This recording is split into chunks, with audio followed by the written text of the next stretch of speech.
What's up, baseball fans, and what's up, Met fans? Welcome back to Talkin Mets here, Rob. MLB free agent frenzy, and boy, oh boy, was there frenzy early this morning. Some of you were sleeping, some of you were at work like I was. So much happened this morning. I mean, signings, trades, just so much going on in the world of Major League Baseball. Just the NL East is just stacked now all over the place. More signings, more trades in the AL East. We're going to talk about all of that rather quickly, and we'll go right into what we normally do. Say what's up in the chat, guys, and also don't forget to please hit on that like button. Let's get this stream out to more people. Be with you until all the way until 6 o'clock today. So let's enjoy it today.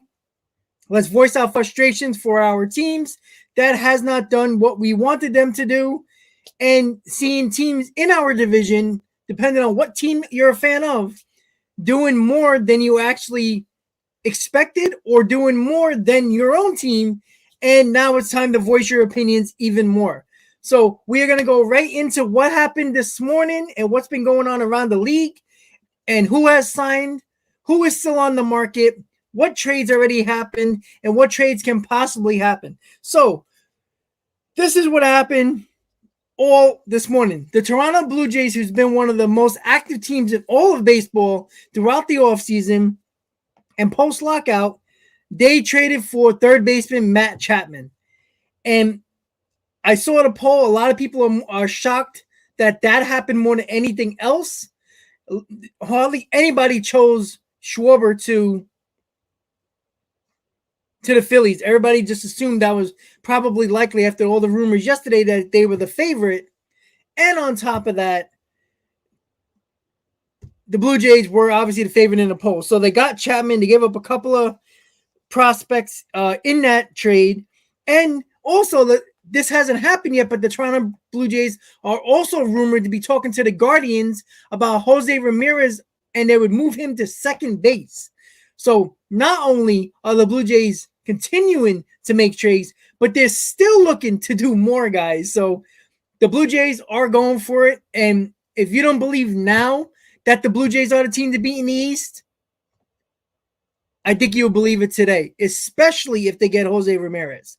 So that is one thing. And then the good old NL East, because we have to go back there because we knew teams in the NL East were going to start to do something other than the Braves, and that was specifically the Phillies. They did sign Kyle Schwarber to a multi-year deal, 4-year deal.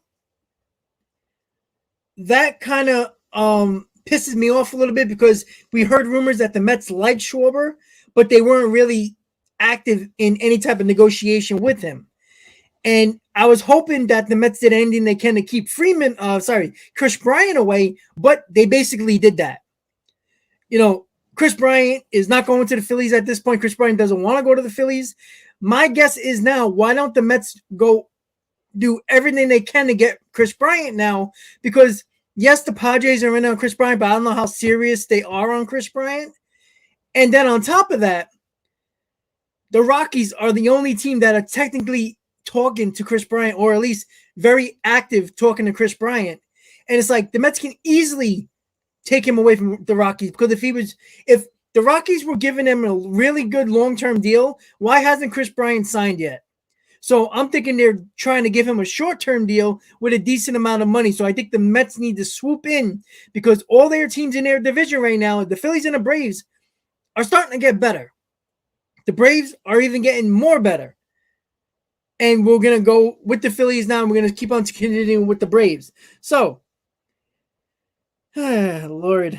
Okay, so as you know, about an hour and a half, maybe 2 hours ago, Eddie Rosario signed back with the Atlanta Braves for a 2-year contract.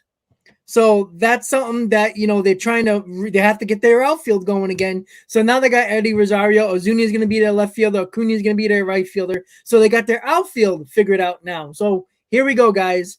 We're starting to get players off the board. As I said yesterday, I was pretty sure that a lot of the names are going to be going off the board, because almost all these players want to get into camps as soon as possible, especially before the first game.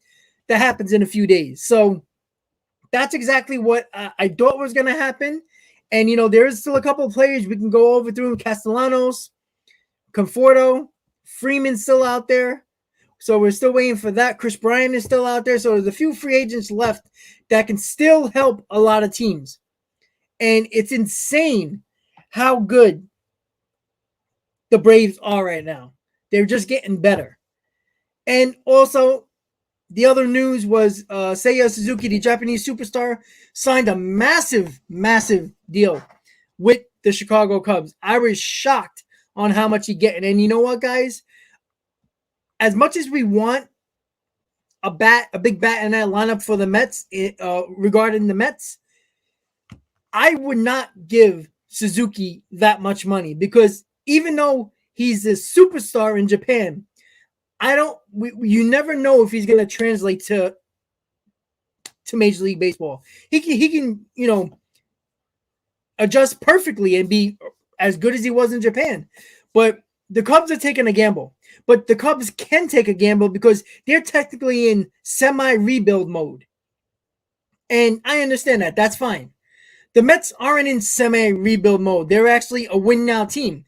They can't risk giving $85 million to a player that you don't know what he's going to be. He can be great or he can be really bad or he can be in between.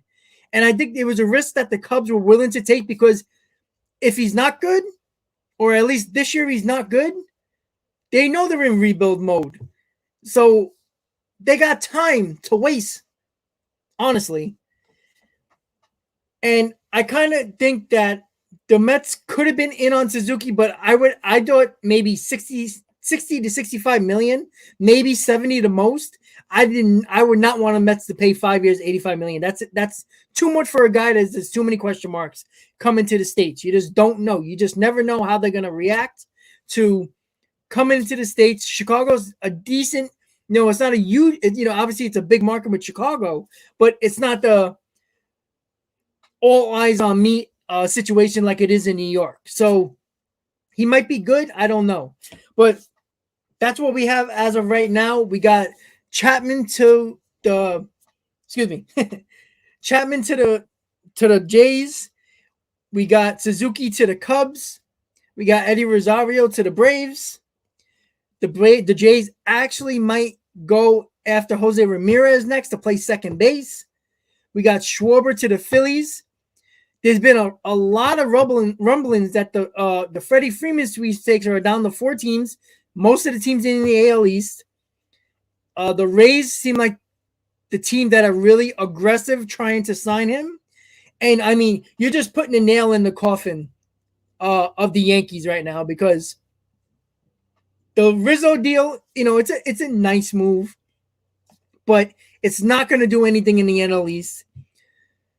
The Donaldson move, he's often injured, but even if he is not injured, he could be a big bat. But is that really moving the needle? Not much. Kind of Falefa, is a solid shortstop, a Gold Glove shortstop that probably brings good intangibles. Not a great hitter, but an okay hitter. He can run the bases. If one of these teams in the AL East, the Red Sox or the Rays, which seems like it's going to happen, probably the AL East is going to get Freeman. If he goes to either one of those teams, you got Yankee fans who were yesterday, and especially yesterday, were going hard after certain teams and didn't want to say a bad word about the Yankees. You cannot tell me that the Yankees aren't at least the third worst team in the AL East. You can even possibly go close to 4. But I'm going to be nice and say third place. And that's generous. Because if you think Donaldson and Rizzo moves the needle with the type of team that the Blue Jays are putting together, and the Rays, who the Yankees can't beat no matter who they put on the field, if they land Freeman, that's another added possibility that the Rays are better than the New York Yankees. And Boston, they were the team that was better than the Yankees last year too. So you can't just automatically put the Yankees ahead of Boston. I know I heard Chris Sale with the fractured rib. Granted, they didn't have Sale last year either for much of the year, and they still outplayed the Yankees and won more games than the Yankees. Granted, they were tied, but they won the tiebreaker. They won more games against the Yankees. But still, the cheapness of the Yankees at this point, and that's what it is. It's clear that Chapman's hands are tied in the situation. So I don't blame Cashman too much. Sorry. I blame Hal, because Hal is the guy that can approve any deal he wants or how much money. Clearly, the Yankees or Cashman is told to stay under the luxury tax. Because if not, I don't see any reason why Correa, Story, or Freeman is not here.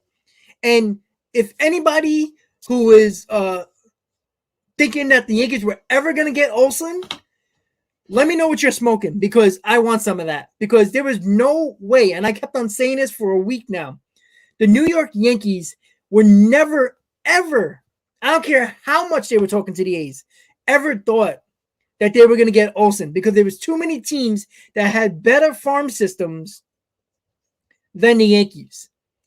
And what the Braves give up is equivalent to what Dominguez and Volpe is a part of that trade. That's what the Braves gave up in that particular talent in the prospect pool. Yes, the Yankees are talking to the A's about Sean Manaea and or Frankie Montas. So we'll see where that goes over the next couple of hours. But again, guys, there's been a ton of news today, mostly all morning. We were getting notifications back and forth. Chapman to the Jays, Schwarber to the Phillies. Over and over again, we got a lot of those deals done. Suzuki to the Cubs. So what I'm going to do right now, guys, we got 66 viewers right now. Don't forget to hit on that like button, guys. You know what it is right now, guys. Going to go right through the chat, say what up to everybody. So do not be shy, guys. Say hi in the chat, guys. Whatever fan of a team you are, represent. Don't be shy. This is a baseball forum. Even though it's a Met channel, this is still a free agent frenzy, a trade rumor frenzy, until we start looking at spring training games and rosters are fully filled up. And then we can worry about the play on the field. For your Met fans there, if you were able to watch the Mets scrimmage on social media, Dom Smith went deep twice on Scherzer. Again, it's not the end of the world with that, but Scherzer did look good. Dom Smith looked good. And, you know, it was nice to see. I was watching it at work. So it was nice to see a little bit of competition back and forth. So that was nice to see. So here we go, guys. We're going to check everybody out in the chat. Brianna, Christian, Steven, Joe, Transistor, Andrew, Richard, Lindor, Karen, Sean, member of Talkin Mets Rob, Jose, Grant, a member of Talkin Mets Rob, Al, Molly, Michael, Tyler, Jose, Team, Merlinful, Andrew, Jacob, Will Maddox, Nelson, Daniel, Tom, Victor, La Potencia. Who else we got here? Let's see. Rocky, Brett. And that is all right now, guys. So that's obviously not 76 people in the chat, but that's okay, guys. So you can continue to listen. If you can't type in the chat, just keep on listening. We'll get the updates on every possible news and rumor for every team, not just the Mets. So stick around. Tegman, what's up, buddy? So stick around until we get more news. It seems like a lot of more things are going to happen today over the next couple of hours. You know, the big dominoes are starting to fall a little bit and sign. So usually when the big dominoes fall, the small dominoes start to follow in its footsteps. So that's what we're waiting for right now. When it is regards to the Mets, I do think the Mets need to get a big bat. We lost out on Andrew Chafin as well, who went to the Tigers. I forgot to say that. And that was a big blow because I thought the Mets were going to be involved in him very much. I think he got $6.5 million per year. I think it was like 2 years, $13 million. I really wanted the Mets to actually get him. I thought it would have been a smart move. You know, right now, the two lefties that they have technically in the bullpen is who they just signed yesterday, Mike Montgomery, and also Claudio, who is an invitee. There was some speculation that the Mets might be looking into David Peterson as being that lefty. That worries me a little bit because he is a starter. He did pitch a little bit today in that scrimmage. He looked pretty decent, even though he hit Cano with a ball, which was kind of funny. But I don't want a question mark as my lefty in that bullpen. And even though David Peterson has good stuff, there's no guarantee that he can perform out of the bullpen. And I don't want to experiment on that. I mean, maybe the Mets will. I don't know. Maybe they'll try to do it early and experiment early in spring training to see how he does. But I don't want to see David Peterson as the main lefty in the bullpen. I think that's way too risky for a team that is trying to win. They made all these signings. They bolstered their rotation. You can't have a bullpen that has too many question marks. And, there is guys out there. There's Tony Watson out there. There's a couple of guys out there that I think they can get. Now I'm looking at Tony Watson when it comes to the lefties. Tapera as well. That I think he's not a lefty, but I still think that he can be an option for the New York Mets. Maybe they are still looking to trade for Taylor Rogers of the Twins. That's where I would go, honestly. I don't know how much it would actually take to actually get Rogers, but I think the Mets should explore that. So I'm going to go through the comments, guys, and see what you guys are saying. Steven, do you think should bring back Brer Bach? No, I don't want no more lefties. Chase Shreve, he was pretty good for the Mets when he came, but he didn't really pitch well last year, very well last year. So I don't want to really look at that. I need somebody that I wouldn't say trust because it's so volatile nowadays with bullpen, but I do think that you have to get somebody that, wasn't terrible last year as a lefty. So Brett Brock and Chase Shreve, I don't want them. Give me a Tony Watson. I can live with that. He's a solid bullpen arm. I can deal with that. I think right now the move is to get Taylor Rogers of the Twins. And, there's still a little bit. There was a couple of sources that the Mets are in on players. But I don't know if the Mets are setting limits on what they would pay the players, which I'm okay with. I don't think you should overspend for Chris Bryant. I don't think you should have gave a contract like the Phillies did to Schwarber, even though a lot of people would have liked that move. The Phillies were desperate for a big bat next to Harper. That's obvious. Clearly, the Mets need a big bat as well, or at least another solid bat where we can see this lineup do some damage. And, could the Mets still look at Nick Castellanos? I know somebody, why would we be looking at another outfielder? I mean, in all honesty, though, if you get Castellanos, you put him in right, you put Nimmo in left, or whichever you want to do. Castellanos in left, whatever you want to do. When you look at it, now you have Kana and Dominic Smith on the bench because Dominic Smith's on the bench anyway. Kana's starting in left field. So what it does, it makes your bench that much stronger. You got a nice power hitter in Castellanos who hits around 260, 270, not bad.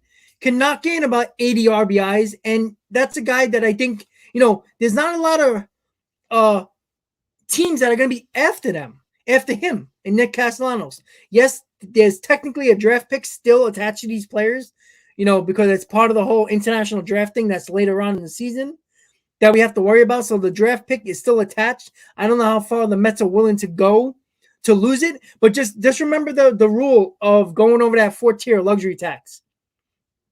If the Mets somehow sign Nick Castellanos, which will put them over the 290 4-tier tax, that pick that will be going to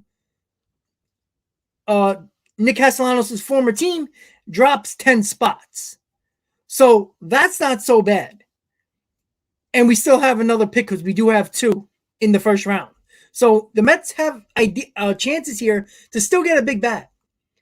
And yes, I want Chris Bryant, but Castellanos might be a little bit cheaper and probably provide a little bit more offense than Chris Bryant will, even though Chris Bryant is more versatile, and that's the reason why I want him. Nick Castellanos is a nice consolation prize.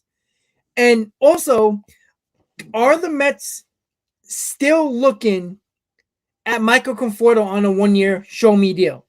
because it won't be the worst thing in the world, because I hardly doubt Michael Conforto is going to be as bad as he was last year. At least that's just my opinion. So the Mets still have options out there with big bats. The lefty relievers are kind of going away very quickly. I mean, even Amir Garrett was traded from the Reds to the Royals. That could have been an interesting move that the Mets could have made. That would have been a nice big arm as a lefty, but they didn't get him. He went to the Royals. Transistor, what's up, buddy? Good evening. Yeah, Andrew, the Braves. That was I like that move by to pick up Rosario. Now you got your outfield set. I think the Braves are mostly done now. Position player wise, you might see them try to get another bullpen piece. I think their rotation is pretty good. So I think the Braves are mostly done on the big names at the moment, and the Braves got better. There's no denying that. If I said that they weren't going to get better, I'd be lying to you guys. So the Braves, look, I already said yesterday before any of these moves, only the Olsen move, that the Braves are still a team to be respected. I already put them in the top of the NL East right now. I don't think it's by a lot of games with the Mets, but it's probably 2 or 3 game difference right now at the least. So the Mets right now got to do something, because 2 teams in their division got 2 big bats that we have to face. And I put this on Twitter. If you're following me on Twitter, you probably saw the tweet, but I said this. Your rivals in the NL East got Olsen, got Schwarber. You still have Harper in the division, and the Mets don't have no top-tier lefty to go after these guys when you're facing them in late innings. The Mets need a lefty in that bullpen and a big bat. So let's see what the Mets are going to do. Let's see what these rest of these free agents are going to do. I think it's going to be crazy today and tomorrow, because once again, guys, I do not believe the New York Mets, that these players want to not be on a team by the time the spring training games start. Only because, yes, they can still work out on their own, but at least, they can be at their new team. They can get accustomed. They can start doing their drills, the team drills and everything like that. Teams are already doing scrimmages. So those players want to get involved with their new team. So I think a lot of things are going to happen either today or tomorrow, and most of the big names are probably going to be gone. So we will see. Transistor is even in the UK. All right, that makes sense. Yeah, Richard, finally, we got real baseball competition. We got to love it. Yeah, Lindor, there was some sources that were saying that the Mets were trying to get certain players. Just because the Mets have all this money doesn't mean that they're going to overspend on every player. And, they probably set a limit on certain players that went somewhere else. And that's okay. I don't want them to overspend on every single person that they try to get. That's not the way to run a team. And, Chris Bryant has only the Rockies for leverage. And let's be honest, and like I was saying earlier, when it comes to Chris Bryant, Lindor, with Chris Bryant, if we heard it for 3 days now that the Rockies are heavily involved with Chris Bryant, the owner's involved. So why hasn't Chris Bryant signed if the Rockies really wanted him? That tells me that they're probably not giving him more than a 3-year deal. So it's already on the short-term deal. And the Padres seem like they're in the mix a little bit, but who knows with the Padres. So I think the Mets can still swoop in and probably you could probably get Chris Bryant for a 4-year deal now, because I don't think anybody's going to give him more than a 4-year deal at this point. Because if they did give him a 4-year deal or offer it to him and he hasn't taken it, I don't know what he's doing. So I doubt he got more than anything more than a 4-year deal. So I think look for the Mets to slowly creep back with the Chris Bryant sweepstakes, especially after what the Phillies did and the Braves did over the last 2 days. Karen, how you doing?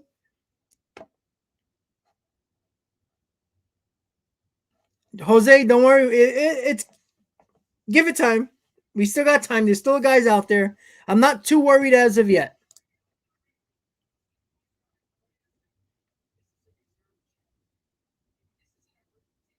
Michael, I completely understand. I look. It's not even the fact of what the Yankees are doing.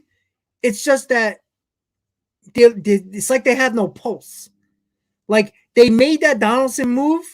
It seemed like a panic move. In all honesty, though, now it seems like a panic move.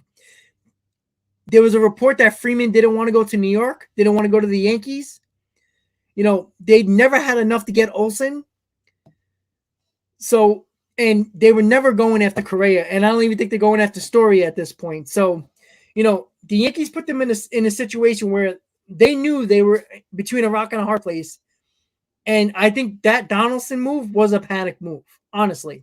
The Rizzo move was just, this was our last option because Freeman didn't want to come here.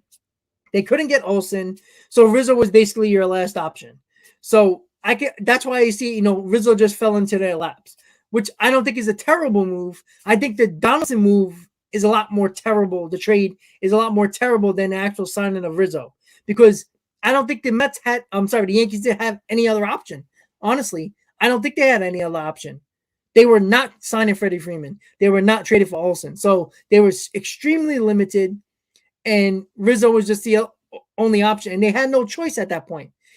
And if they would have lost out on Rizzo and Rizzo would have went back to the Cubs or another team, now the Yankees would be stuck with Luke Voit.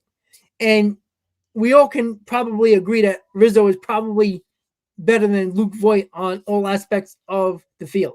So, sorry, Michael. Like I said, I think the Yankees as of right now, even if they get Sean Manaea or if they get Frankie Montas, that's really going to help your rotation. Absolutely.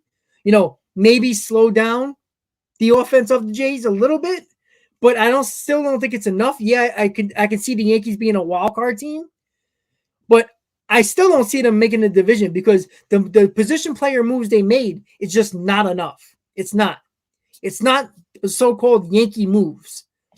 And not saying that they had to do those Yankee moves, but they had other options available when nobody was signing yet, where they could have made decisions quicker if they actually wanted to make those moves, and it didn't seem like they wanted to.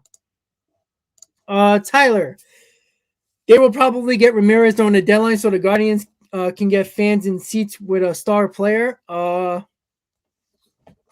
don't know about that. I mean, are you talking about the Blue Jays or are you talking about somebody else? Or the Mets with Ramirez? I think you're talking about the Blue Jays. Michael, I understand, buddy.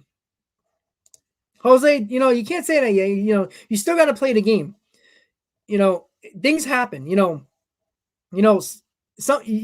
seen it lately with teams that win World Series. They come back the next year and they don't have that same energy, that same enthusiastic way about that. They're like it's like a hangover basically, and they got new blood in, which I think is very important for the Braves. If they'd have brought back mostly the whole team, they're not going to say, all right, they're going to have a little hangover period, which most teams do when they make the playoffs, win the World Series. But in this point, they made a couple of changes. So you got new blood into this championship pedigree now. So that's why I think it's a little scary that the Braves, they're a scary team. But once again, we all still got to play the game, right? So we will see. They're dangerous. They're hella dangerous. That's for sure.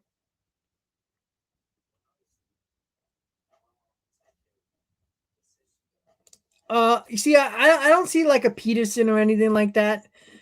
I know me and Joe were speaking earlier about Eddie Rosario, and then like not too long after we were speaking about it, he went back to the Braves. So that would have been a nice option for the Mets, and I would have definitely put Rosario in left field, and that would have been he's a better hitter than Kana, and he's a better defender than Kana. So obviously that's not going to happen now. I still think the Mets they still got options, and if you look at there's not a lot of teams after Castellanos. Chris Bryant technically has two teams, but I only think it's one in the Rockies on probably short-term deals. And you still got Conforto out there. I think, Conforto's probably not getting big-time offers either. So, I think the Mets feel like they have that safety net when it comes to Conforto. And they can use that at any moment, in my opinion.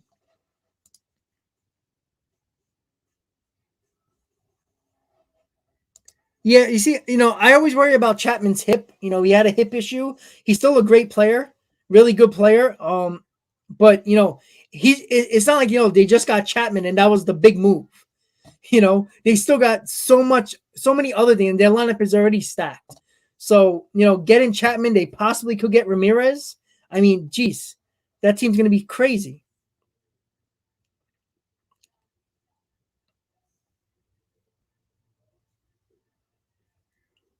Oh, so Acuna, like I said, I'm not updated on every information about the Braves. They have options. So Ozuna, yeah, that's right. See, I'm still in this National League mode about the DH. So yeah, that makes more sense because Ozuna is not so good in the outfield, so the DH makes sense. So Acuna playing center field, Duval, and then Rosario. Okay, so there you go. Yeah, well, Max, I think the Mets are working on something. There was reports already that they said they were that the Mets are in on people. It's just that is it trades? Is it free agents? I don't know. They didn't really specify, and I don't even think they know. Like we've been saying, guys, the Mets haven't really leaked out much. The Bassett trade wasn't really known until a few minutes after it was actually talked about. We heard that the Mets were talking to the A's, but that was about it. And then we had all types of rumors. Oh, it might be Chapman. Oh, it might be one of the pitchers. We weren't really sure until not too long before the trade happened. That's when the rumors started to come out that the Mets are in on Bassett, and that's the way the Mets have been working this year. So just because you don't hear nothing doesn't mean nothing's happening behind the scenes. The Mets have been really tight-lipped this year since Cohen took over. Yeah, Daniel, I don't like that whole David Peterson out of the bullpen.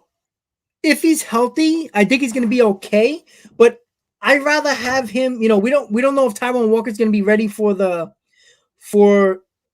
season. He might be a week or two behind.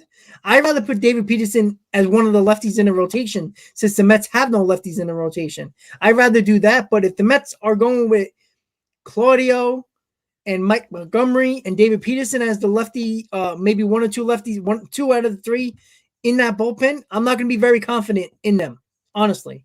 So, if they're going to go with that, again, you can always get relievers at the trade deadline, but again, you don't want the Braves to run away with this division and now you have to fight for a wild card. I don't want to do that.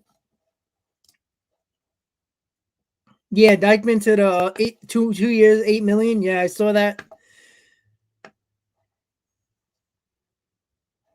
No, I honestly think what I would do if the Mets get Chris Bryant, you can easily just put him in left field and just put Kana on the bench. But I like Chris Bryant in the outfield more than I do the infield. But I could see them putting them at third base and maybe moving McNeil to left and put Escobar to second. But there's so many different options, honestly, that can actually happen. So, if you get Brian, it's a good problem to have. Play him where you need to play him. That's the way I see it.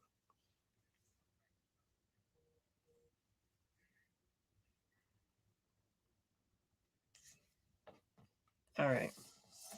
Charlie Culberson to the Rangers. John Heyman report that. So, a decent move for the Rangers. That's a decent move for the Rangers. So the Rangers are still bolstering everything up as well. All right, let's see what else we got. Let's check a little bit of Twitter while I continue to look at your comments.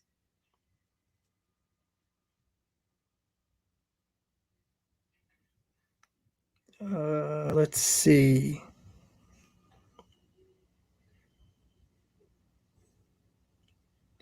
All right, so I don't really see much going on. The Rangers made a trade. Frank Vetrano from the Panthers.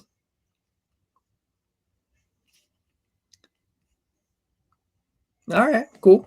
All right, so that's what we got as of right now, guys. So, yes, so I would think McNeil, it really depends on what Buck's idea of McNeil is. Like, McNeil can play the outfield. I'm not worried about that. So, like I said, it's a good problem to have if the Mets get Bryant. We'll figure it out.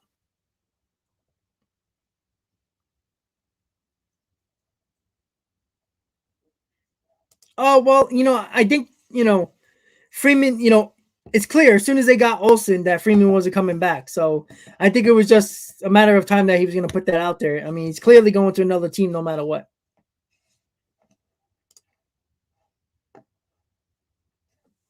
Yeah, I do think one of the AL East teams. I see a couple of comments about Freeman going to the Red Sox or anything like that. I actually think that it makes sense for the either team in the AL East, and I think one of the AL East teams are going to get him, and that's going to hurt the Yankees even more. La Potencia. The problem is there's still outfielders out there that are above Conforto. You know, Castellanos, Chris Bryant, those guys are still out there. So I don't think Conforto is going to be you ain't going to see any movement on him until those two guys sign. So, but I think the longer they wait, the more chances Michael Conforto is going to take a 1-year deal.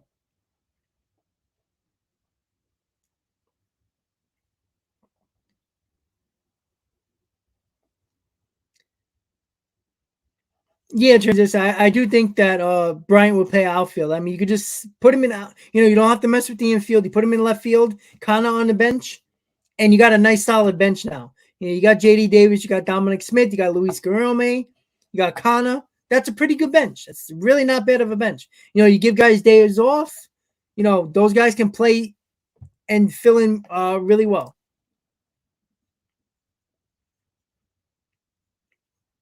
Brett says, "Go Yankees." Good luck. Like I said, it will help if the Yankees get either Sean Manaea or Frankie Montas. Obviously, that would help the rotation for sure. But I mean, I don't think the Yankees did enough. I think they should have done more, honestly. Well, you know what? The Mets paid him like he was going to be their everyday left fielder. So, but again, it can change. You know, if Bryant falls on the Mets' lap, you'll deal with it. That's the way the Yankees used to do it. The Yankees got DJ LeMahieu, and at that time they didn't need him. They thought he was going to be a platoon player. And then what happened? Guys got hurt. He played every day. He became the batting champion, and now he's a guy who is a mainstay in that lineup. So you just never know.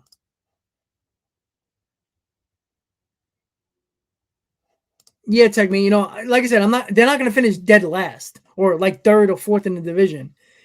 I still see them as the second best team in the league, even with the Phillies getting Schwarber. They're going to bash their way, but they don't have a lot of pitching.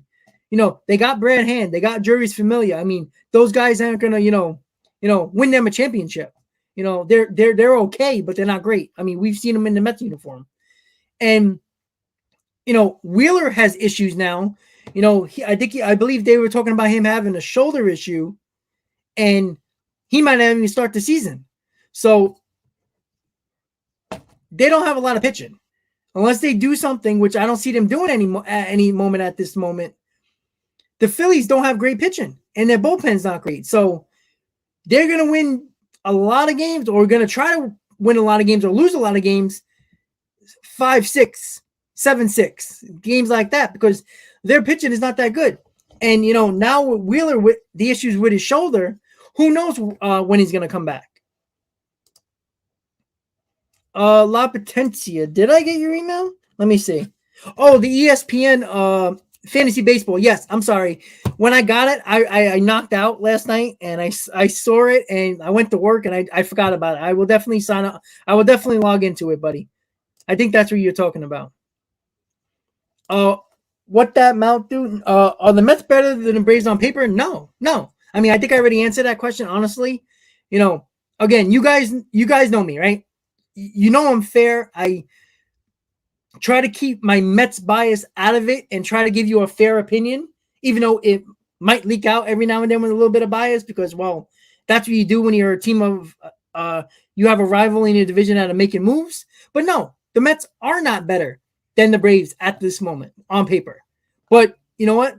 Before the Braves made that Olsen move, and who knows if they would have lost Freeman, I would say the Mets were a little bit better, very little bit better than the Braves. But that changed rather quickly. But again, with the moves you made, they still have to perform. But I will give the respect to the champions. There's no doubt about that. the Mets and the Braves and the Phillies are probably going to beat up on the Nationals this year. They're probably going to have well over a 500 record against them. So it's going to come down to games against each other and games against the Marlins for the most part when it comes to how well over 500 you're going to be in your division alone. Well, see, Transistor, that's the problem. We're relying heavily on just the Alonso power, and that's what I don't like. There's not a lot of power in this lineup. Granted, you don't need, bashes all across the board, but you need somebody to protect him. There's going to be a lot of times with men on base where, I'm not saying base is loaded, but like, a guy on first, maybe a guy on second, maybe two men on, and Alonso's up. They might try to pitch around him to get to a lesser power hitter that, they would take their chances with an Escobar or a McNeil rather than pitch to Alonso. And you can't have that. You can't have, teams pitching around Alonso with runners on base and, not getting the pitches to hit. And, you got him in a lineup as a big bopper and nobody behind him to protect him. I don't like that. I don't think that's, it's, you're not really utilizing that lineup to your most biggest potential. And that's the problem that I have with the Mets lineup right now. Yeah, I think Freddie Freeman's going to make an announcement. I still think he's going to either the Red Sox or the Rays. MB. Stevie said we were going over the tax and he wouldn't go over by just a few million, so it would be a little disappointing. Well, like I said, MB, it's still not over yet. The guys that I still see the Mets can get, they're still out there, especially with the big bats. And there's still trade potentials out there as well. So, if all them big bats were off the board, then I'm like, all right, I think the Mets missed the boat on that one because there's not a lot of trades out there anymore for bats unless they somehow try to get Jose Ramirez, which I doubt. So, and, Jose Ramirez can play second base, so maybe they're looking at that as well. I don't know. But if the Jays are looking at Jose Ramirez, they still got a lot of extra, much more talent in their farm system than the Mets do. So I doubt the Mets will outbid them when it comes to prospects. Not Andrew Miller, please.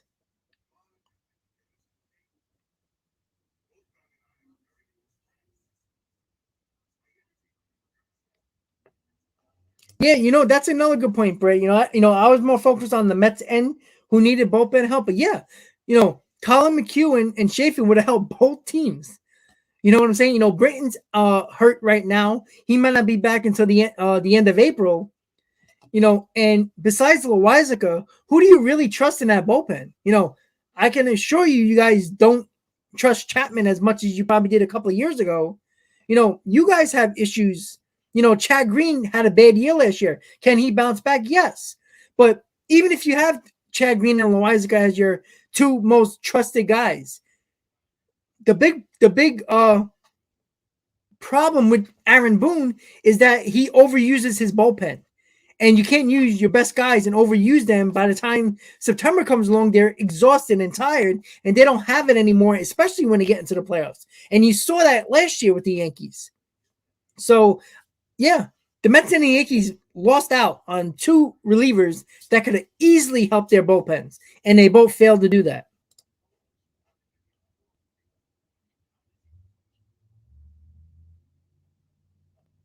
Yeah, exactly, team. Yeah, as soon as Matt Olson was traded to the Braves, it was done for Freeman.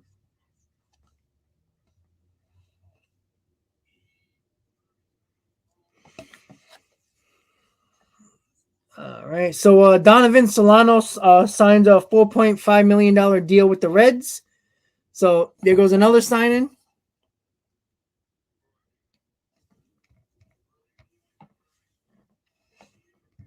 All right, what do we got here, guys? Let's see.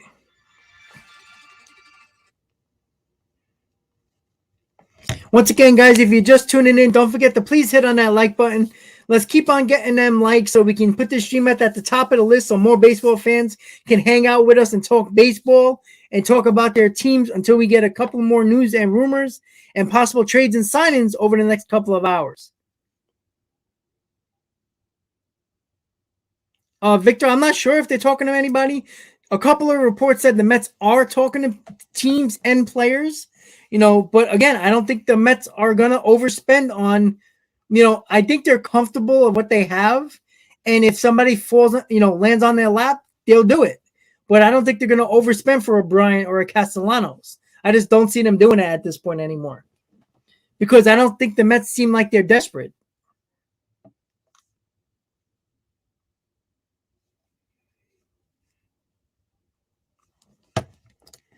Webbs, what's up, buddy? Yeah, me too. I was a little pissed off as well. But what are you gonna do? It is what it is at this point. He did get out of the division. I mean, he didn't go into the division, so I'm not too worried about that. So we'll see. Rafa VR, he still hasn't signed yet, but I don't think the Mets need him at this point. We have more than enough bench pieces, so I don't think it makes sense for the Mets at this point, even though he's very good for us last year.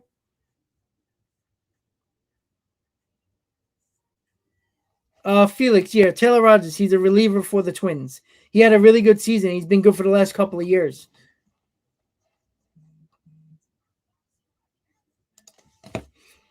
All right, we're continuing to get more signings. So, Zack Greinke has just signed with the Kansas City Royals. So, again, anybody who is thinking that the Mets or the Yankees were going to go after Greinke, it's so obvious that Greinke wanted no part of any spotlight, and he's going back where he started in Kansas City. So, Greinke's off the board now. So, again, guys, I was not surprised. I said it yesterday. Most of these guys are going to be signing in the next today and tomorrow because they want to get into camp before the first spring game.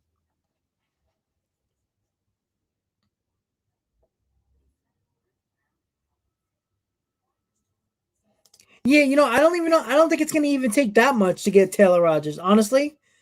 The Twins have been making moves that seem like they're kind of going for it, but really not going for it. They're kind of in that in-between mode. So I don't know I don't think you would have to give up much, honestly. Maybe you can probably throw in a Davis and they might take that, and maybe a very low level prospect, maybe. But they got to kick the tires on that and see what the heck's going on. They might be doing that now. We don't know.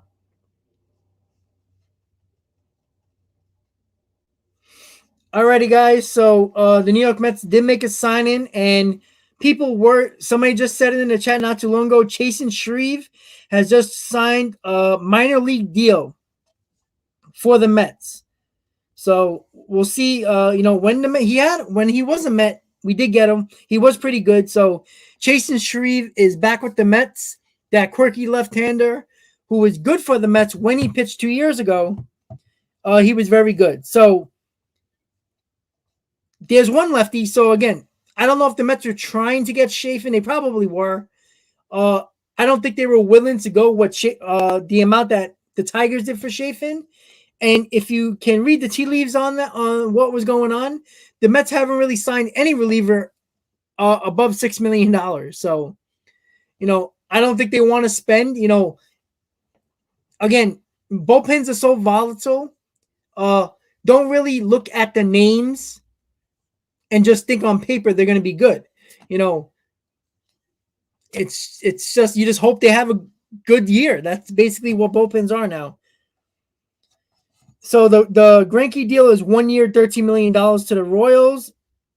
And if he gets a certain amount of innings, he gets an extra $2 million bonus. David Robinson signed a 1 year deal with the Cubs. So that's another reliever off the board. I don't think the Mets were in on him anyway. What else do we got? Got to keep on checking. It seems like news is just coming in. Let's see.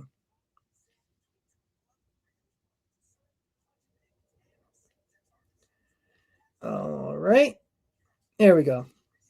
So let's keep on looking at Twitter, guys. Don't worry, guys. I'll still get to all your questions and comments. Let's see. What else we got, guys?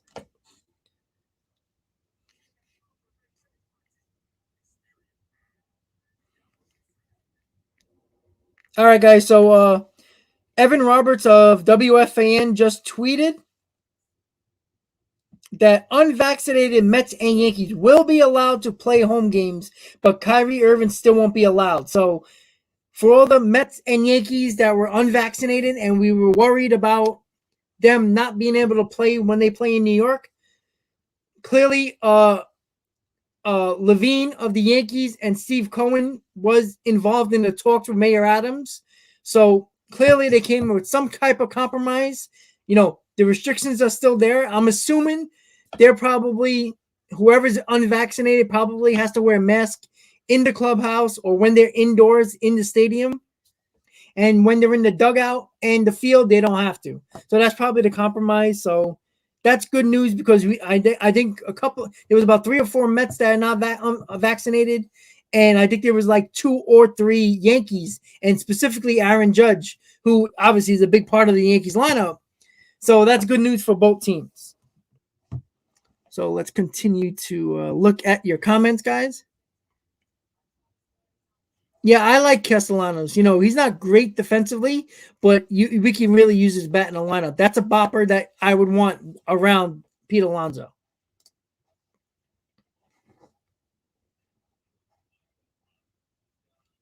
Let's see. Nick, how you doing, buddy? Yeah, Tyler, but you know what? You got your championship. And you got a guy who is as good or probably better at this stage of his career than Freddie Freeman, and you got him a lot younger, and now you have him for 8 years. So you're gonna love Olsen very quickly. Will Max, that's what I think the Mets are doing, because it's very odd that that they made the Bassett move and then they just got completely silent. It's kind of odd to me. I did, like you said, they're probably waiting in the wings, with Chris Bryant. Once you start hearing real rumors about possible offers going to like Chris Bryant, then you're probably going to see like the Mets getting involved, like you heard with Freddie Freeman. When this lockout ended, you only heard about 3 teams in on Freeman. All of a sudden, it became 6, and I still think the Mets are just, especially analyzing the bat market. I still think they're just sitting there and say, all right, there's no need to bid against ourselves when these guys are not signing. Like Chris Bryant, if he was going to get a 5-year deal from somebody, he would have signed already at the very least. Clearly, the Rockies, who seem to want him really badly, clearly don't want to give him a long-term deal. It's probably a short-term deal. The same thing with the Padres. If the Padres are that interested and they can talk to the Bryant's representatives and say, hey, what are the Rockies offering you? They're going to tell them. And if the Padres really want Bryant, they will go a little bit above that, and they'll probably get him. But Chris Bryant's still out there, so there's a reason for that.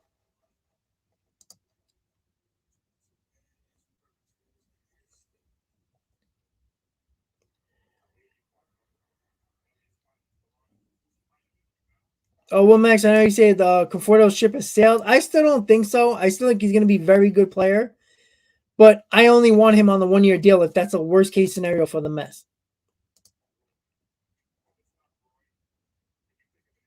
Ricky, what's up, buddy? John, haha. Let's go Mets, baby.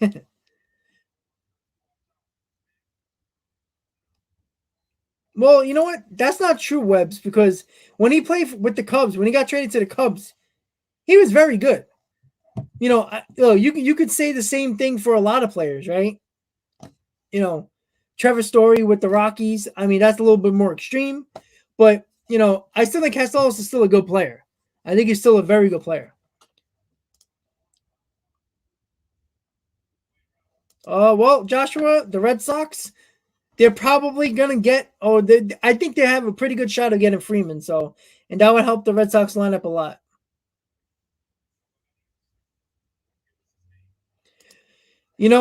I was clamoring for Chafin. We got to look at Tony Watson now. We got to look at Ryan Tepera, that is still on the market.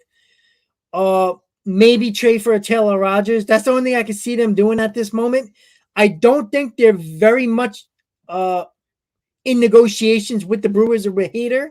I still don't see that happening. The Brewers are probably smart to keep Hader until the trade deadline, because you'll probably get more for him at the deadline. And especially the Brewers could see what they do during the first half of the year. If they're close to a playoff spot, they'll probably keep Hader.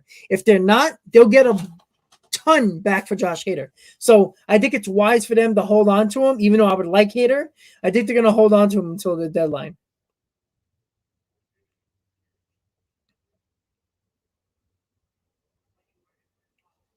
I wouldn't say Loop got a lot of money from the Angels, and let's be honest, guys. Do you really think Loop's going to repeat the year he had last year? I mean, it's almost impossible. He was a good pitcher, but he wasn't that good like he was last year. So, are you expecting him to be as great as he was last year, or go back to his career stats, which is pretty good pitcher? Not saying that it would have been bad to have Lou, but of course it would have been good. But I don't think the Mets look, it's obvious the Mets don't want to spend a lot of money on relievers. And I tend to kind of agree with that, especially if the Mets are still trying to get a big bat.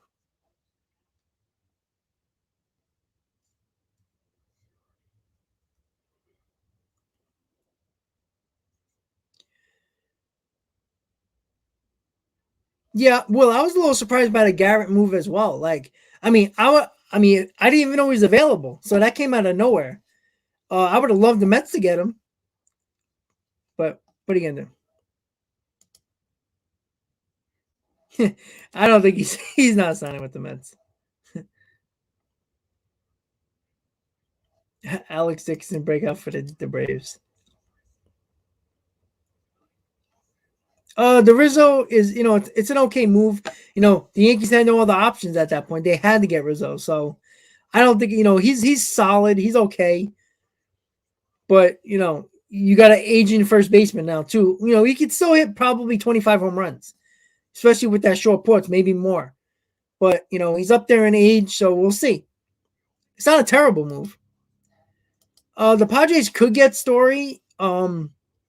Since Tatis is going to be out a couple of months, we'll see. Excuse me.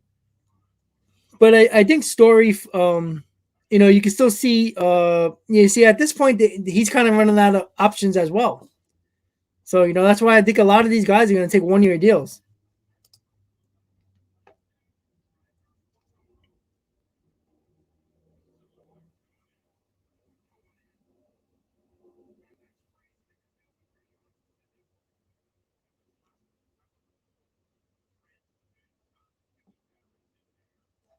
Yeah, but DJ LeMahieu is not playing second base. Torres is playing second base. Pazu.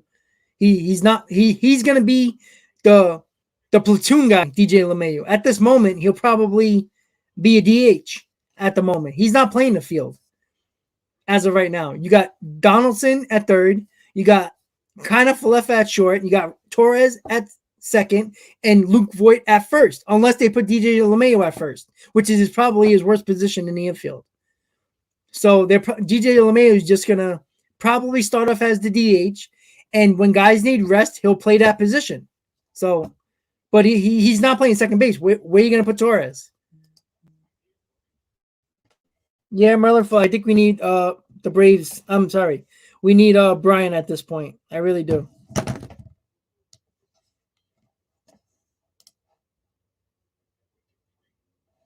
Yeah, well, it was rumored that they were going to go after Ramirez and put him at second base if they get him. So that would be amazing. That would be absolutely amazing.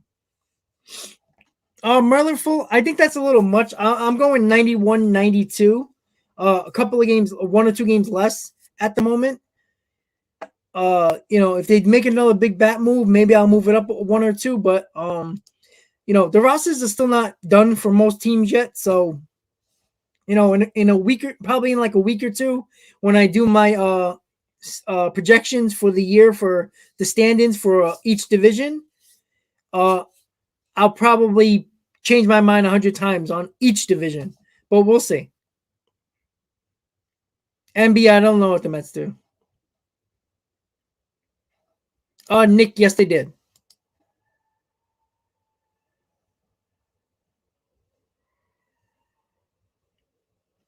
Steelers fan, I agree. It's hard to repeat.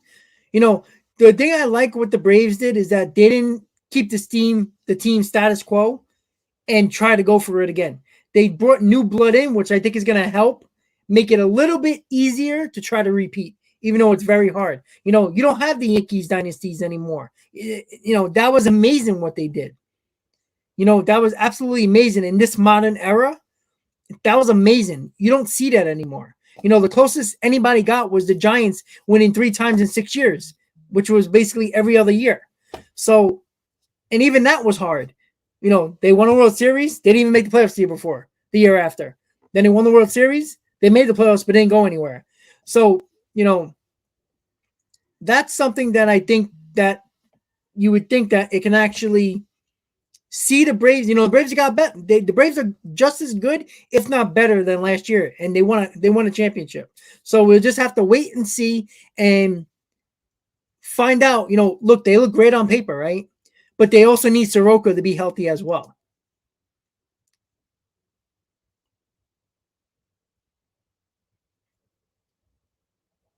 Fern, I don't know where Chris Bryant's going to go.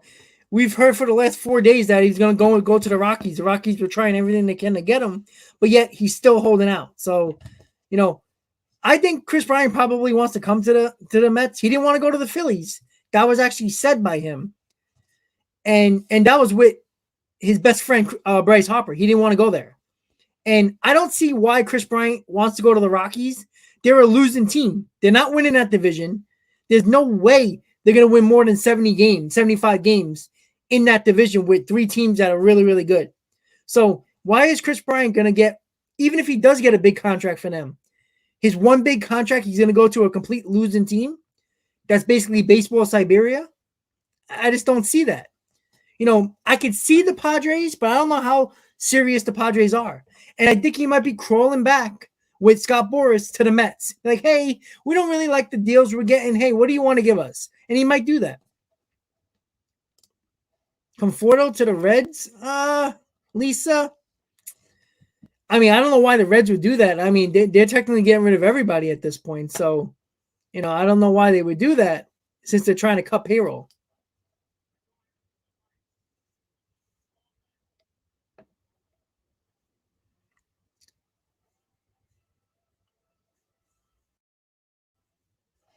Gord, yeah, but you know what? It's the Guardians. If the Guardians get a good deal, they're gonna get rid of them. To save a little couple $1 million. Not a lot of $1 million, but they're gonna save a little bit of money. And that's what I don't think Cleveland's gonna keep him. I don't. If they get a good enough deal, they'll trade him.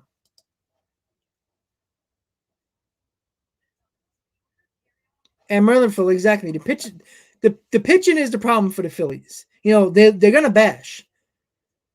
They're gonna be fine offensively. The problem for the last 5 years has been their pitching, bullpen and starting pitching.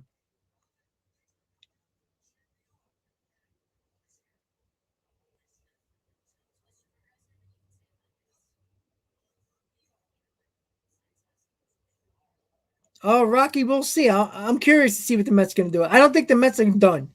They're going to do something. I just don't know what. Nick, I think they're at the 90 win, 91 game area. I can't see going over that right now. Honestly, obviously, it could. Obviously, anything can happen. But I see 90, 91. And I do see the Braves probably around 93. I would probably give them to 94. So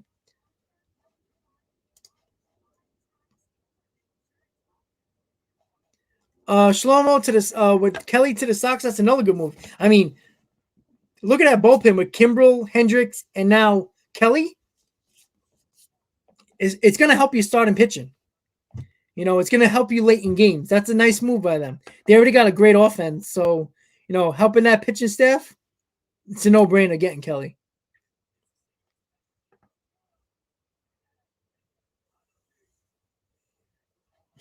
Peter, I wish I could. Well, that's true. That's a good point, team. Glenn, honestly, with the Braves, they struggled the first half and then they got hot, but they were also in a really bad division, which helped them a lot. But they did get hot at the right time, and the Braves made the perfect trades to redo their outfield, and it worked out for them. everything went right in the second half for them last year. So, they were terrible in the first half. You know, and then, the Mets were in first place for 90 days, basically 3 months. And, losing DeGrom, multiple injuries, just killed them. Not that I said that. I already said, even if the Mets would have stayed healthy, I still think they weren't good enough to win that division. I think the Braves would have still found a way to take it over. But maybe the Mets would have been a wild card team. But yeah, the Braves had a lot of things go right for them. And, even though they look better on paper now, things still have to go good for them, especially health-wise. Yeah, Vertigos. Yeah, I understand. But, that's your homegrown guy, and Correa is way better than Story. You don't want Story out of Colorado. You ever looked at his home road splits? They're absolutely terrible. His road splits are terrible on the road.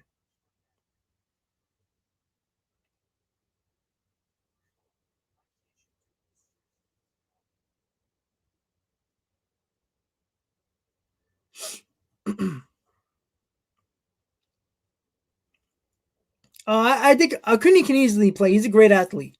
He could play center field that with no issue. But again, as long as that knee is good, I think he'll be okay.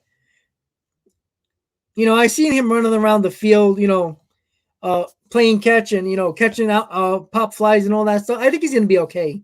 He had a decent amount of time to heal, so he should be okay to play center.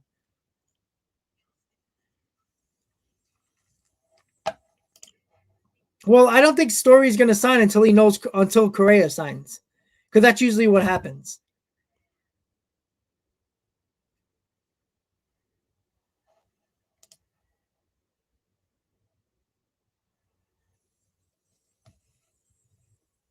Kyle, I don't see the Yankees doing.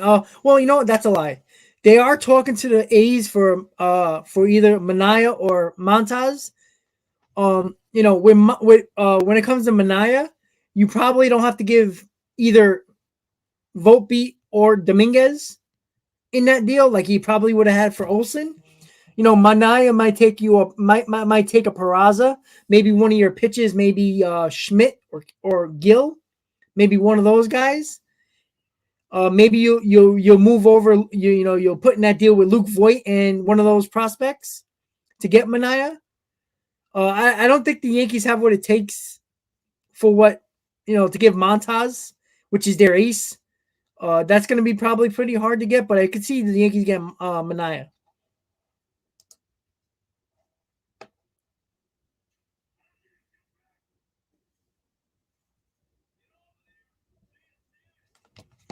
All right, let's see what else we got on the Twitter sphere. Let's see.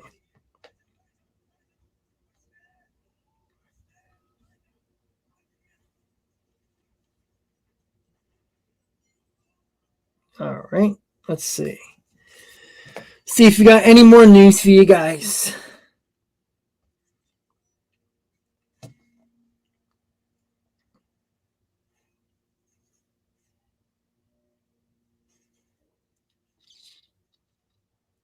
All right, guys. Let's see.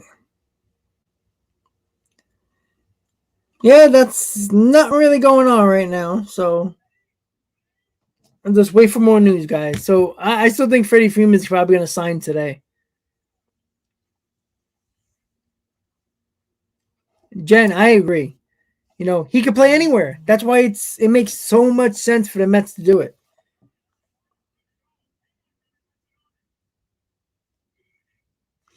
All right. So with regards to the makeup games that all the teams lost the first two series, this is Mets related because it came out with Anthony DeComo. So the Mets, two series that they missed, they're going to play October 3rd to the 5th against the Nationals at Citi Field, plus double headers against the Braves on May 3rd and August 6th. So let's hope the Mets don't need those games, those last three games at the end of the year in October, right before the playoffs.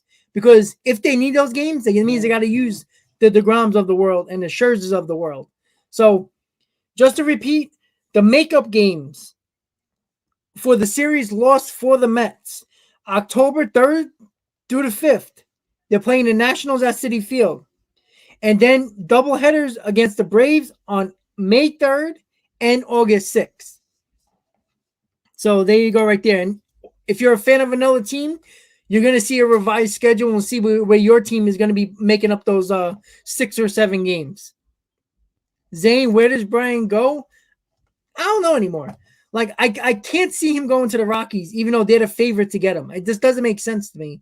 The Padres, somewhat. I still think the Mets are just waiting and just gauging his market, because Brian's market is basically non-existent for the most part, besides the Rockies and possibly the Padres.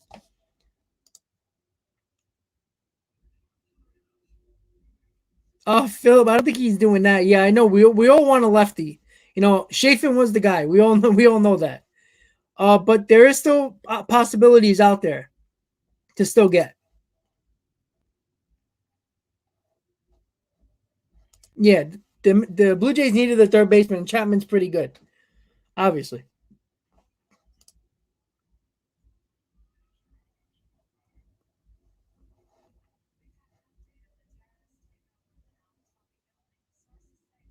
Ryan, what's up?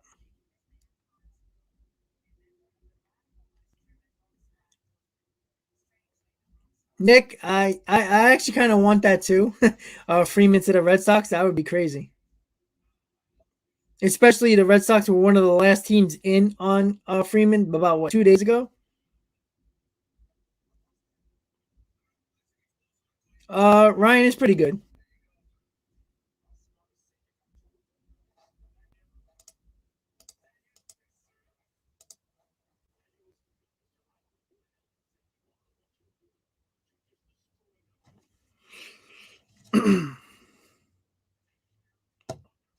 And more news, guys. So obviously, because with the Mets on opening day, it is uh a little bit later in the year, and that Friday night game would have been a night game at 7 o'clock.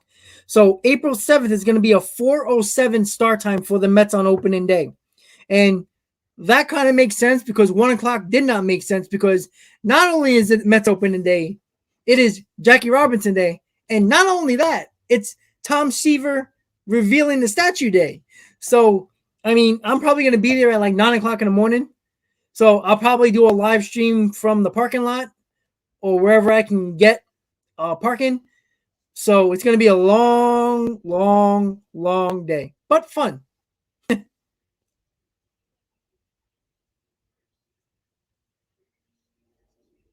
Wesley, I know. I it's funny that you say that, because I have a cousin that lives in Seattle, and all of a sudden you see Mariners hats a lot more than you usually saw. People talking like crazy, like, oh, the Mariners are going to World Series, when they couldn't make the playoffs in the last 20 years. So yeah, guys. I mean, yeah, but you know what? That's what happens with every team.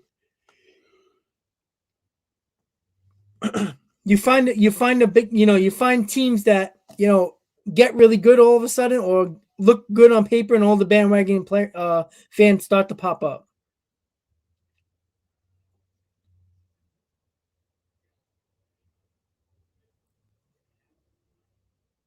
Faith, yeah, I can pull it up. Give me a second.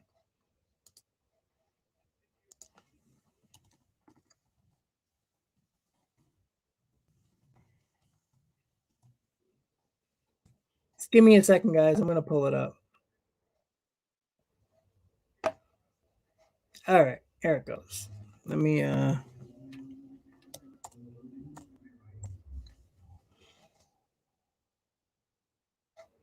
All right, I'm gonna share my screen so you can see what he said to the fans of Braves country.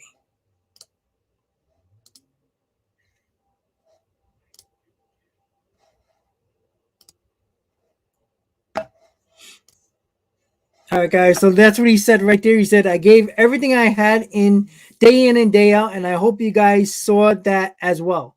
Although our time has come to an end. I look forward to seeing and playing in front of you all again. When that time comes, I hope you remember all the wonderful memories we made together. I love you, Braves country. So that's what he said.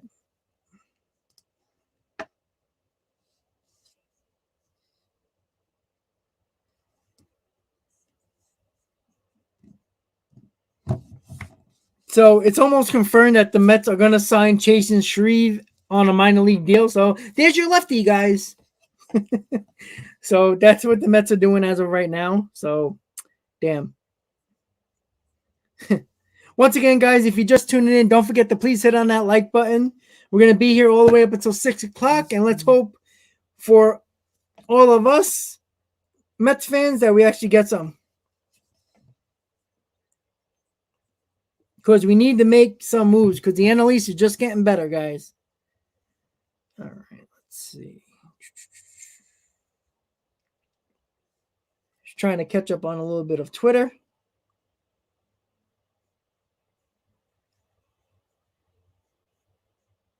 All right, guys. So, all the moves that were already happening this morning, a couple of more signings. Chafin, we lost to the Tigers. If you're a Met fan, Schwarber to the Phillies. The Blue Jays got Chapman. It looks like they can possibly get Jose Ramirez. Seiya Suzuki goes to the Cubs. Freeman possibly going to the Red Sox, most likely. So there's so much that is going on right now, and I really think a few more signings are going to happen in the next couple of hours. So stay tuned, hang out, get a drink, get some chips, get a donut, get some comfort food, and hang out, and let's talk baseball, guys.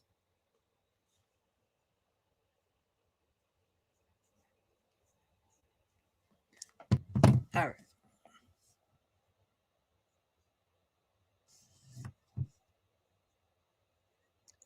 Jeff, maybe 2 at most. Most likely 1. That's it.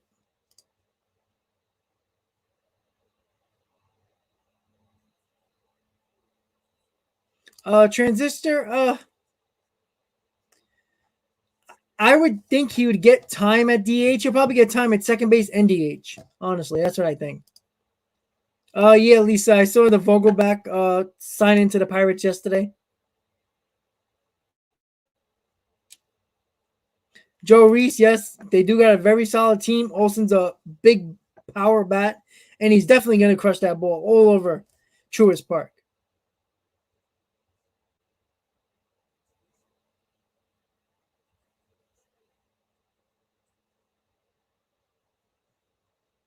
Ketel Marte is an interesting option for the Blue Jays, but I think J-Ram is a little bit better.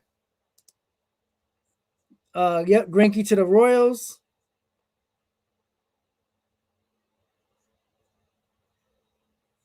Vientos is probably going to be a bat off the bench.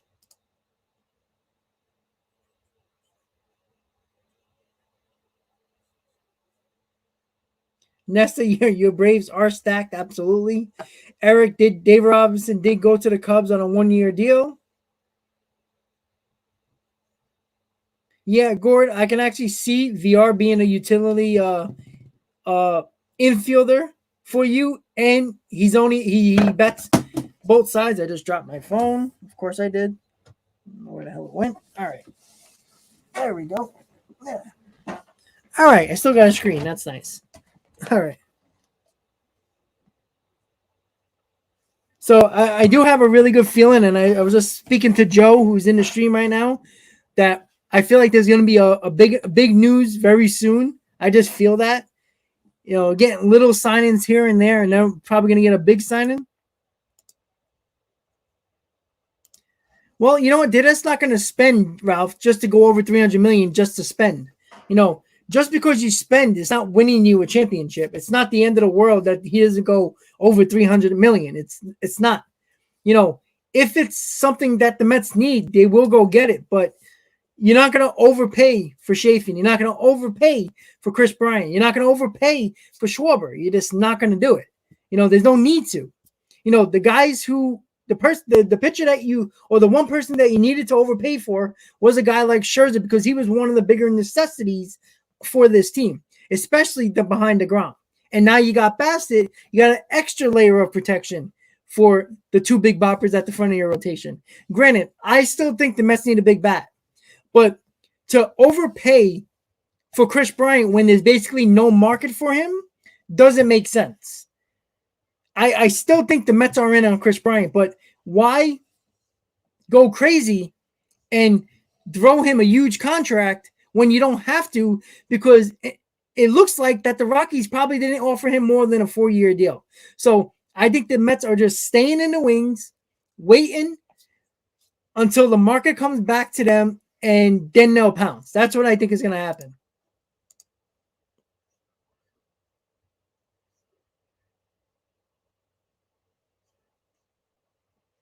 I wouldn't say NBA. I wouldn't say an amazing lineup. They're good with a lack of power besides Alonso, and that worries me. Pyro, I don't know. That was the tweet we got from John Heyman. Sorry, from Evan Roberts, that he got the information that Randy Levine of the Yankees and Steve Cohen spoke to Mayor Adams, and I'm assuming he's putting restrictions on where those players can have to wear masks inside the clubhouse, inside anywhere in the stadium, but when they're in the dugout and the field, they can probably take off their masks. That's probably the only thing I can think of.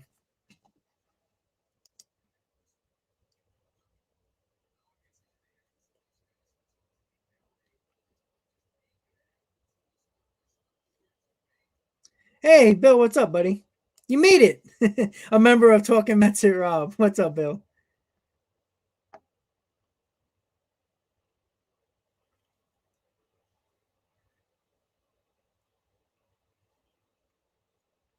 Yeah, honestly, yes, I agree. I mean, I can see stories still floating around because Correa hasn't signed yet. You see it all the time. When the big guy goes, then everybody else goes. So that's what I think was happening with Story. He wants to see how much Correa is going to get, so the market kind of settles a little bit for him. And the same thing with Bryant. Here's the problem with Bryant now.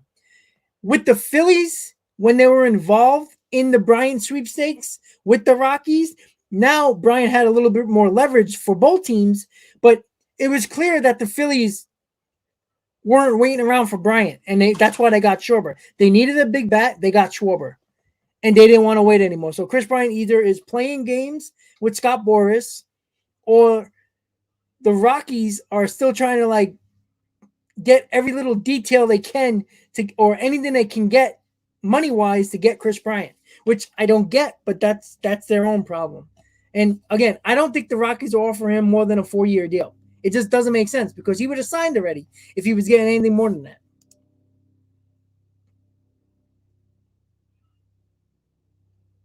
Yeah, Daniel, that's exactly probably why. But we'll see.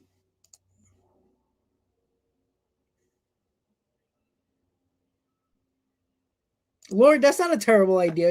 I've been talking about Watson for a couple of months now. That's a solid option. It's not a great option. I'd rather have Chafin, but we can't get Chafin. So, yeah, I wouldn't mind that. Peterson, I still think he's kind of a hit and miss guy. He's very clutch. You put Jock Peterson in left field and, go about your business. It puts a left-handed bat in the lineup, which we technically need. So I think that helps. Anthony, yeah, I actually said that about an hour ago. JD Davis for Taylor Rogers. Granted, I don't know if the Twins would just go for that. Maybe you have to give a lower level minor leaguer that's probably in your top 30 or something like that. Nothing too crazy. Yahoo Sports Stick, the Mets get Andrew Miller. I don't want Andrew Miller. I do not want Andrew Miller. Yeah, the fractured rib with Chris Sale is a blow to the Red Sox, but it's not a season-ending injury. He'll probably be out probably a month or two, but yeah, it still sucks. But that guy's always injured. He's like 100 pounds wet. Damn, can you grow some muscle, something, anything? Put some fat on, anything? Oh yeah, Larry, absolutely. You're definitely holding on to Hader, risk an injury. Yeah, but again, you know, you can. I still think it's a risk willing to take because if Hader's healthy and your team's in the hunt, well, guess what? You can keep Hader now. If Hader's doing well, and even if Hader is not having a good season, and the Brewers are not having a good season, there's still going to be a lot of suitors for him, which is going to drive up the price.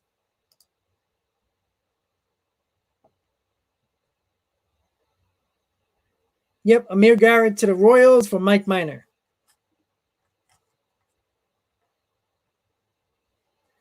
Paola, no Doritos today.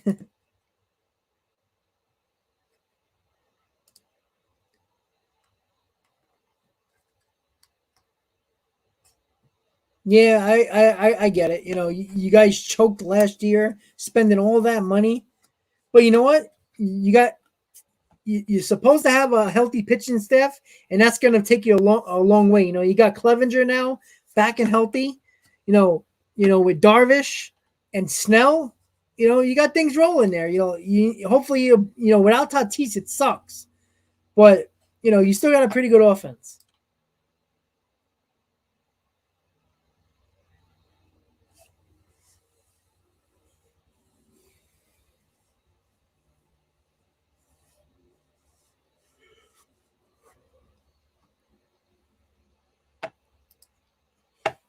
John, yeah, 3, 4, 5 hitters are not as good as the Braves. I don't think I said that. I don't know if you're referring to somebody in the chat, but yeah, they're not.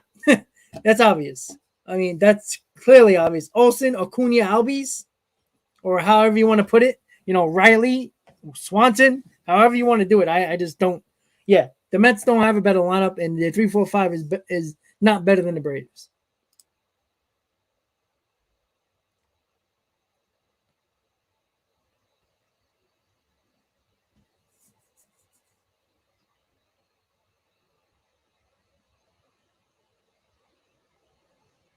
Gord, it's possible. I mean, it's not a terrible option just to keep him around, but you might be able to get a reliever that you probably need for Voight. That's a possibility.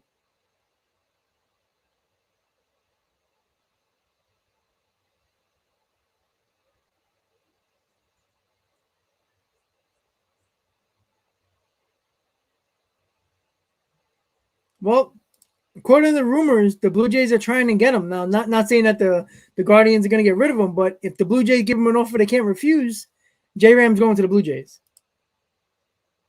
Yeah, Bill, their defense and their bullpen's not very well, and you know what? Their rotation's not great either, especially with the question mark with Wheeler right now with his shoulder. He has a little bit of issues with his shoulder at the moment, so he might not even start the season on time.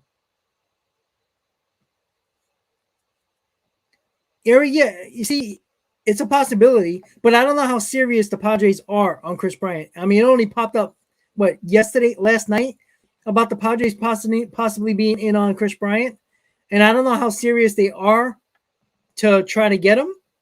And that's why I still think the Mets are still just waiting around because there's basically no market for Chris Bryant at the moment.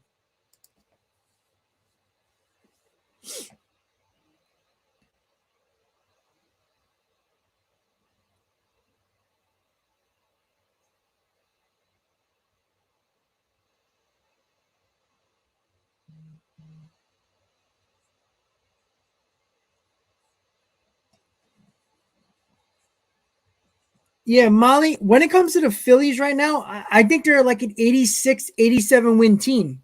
And that's probably being nice, honestly. If everything goes right, I could see them close to 90, maybe 89. But I think they're like an 85, 86 win team, probably. Because I don't think their pitching is good enough. You got Brad Hand and Familia in your bullpen. And coming from a Mets fan, trust me, you're not very good in the bullpen still. So, I think you need an extra arm in that rotation. They clearly hasn't got any arms in that rotation. And, again, with that Wheeler injury, I mean, Wheeler was your best pitcher last year. If you're going to lose him for a month or longer based on his shoulder issue, I mean, you guys are in trouble if you don't pick up nobody else.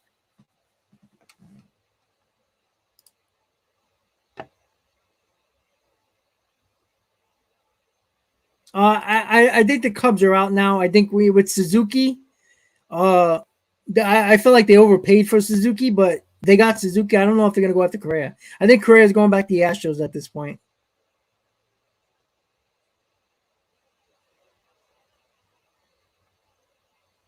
Yeah, I still think so.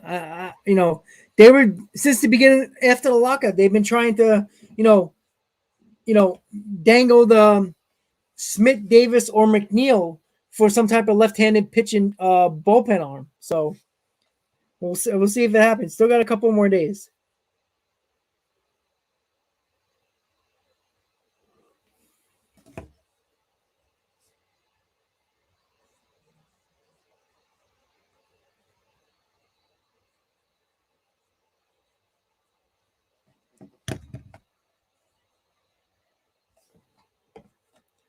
MB, I think that's a little too much.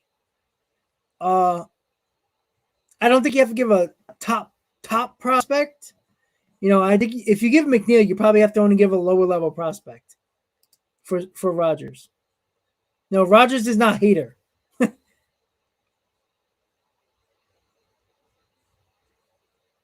RLP. There was already a couple of Braves fans here.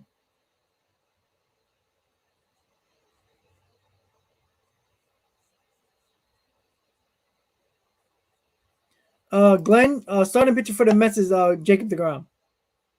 Buck Showalter said it the other day.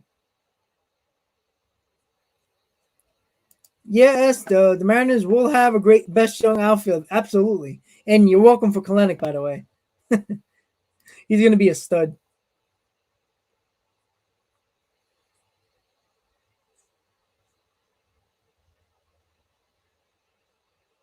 Johnny, nope, not as of yet.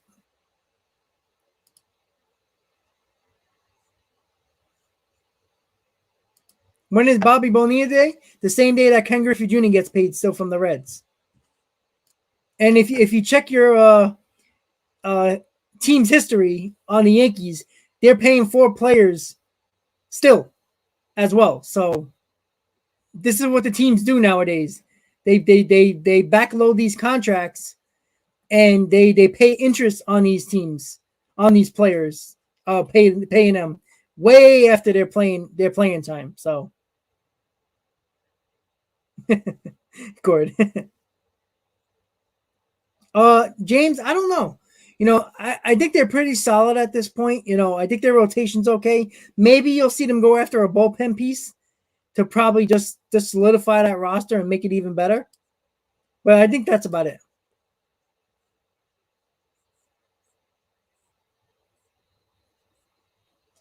Drunk Hispanic. I like that name, by the way. Yeah.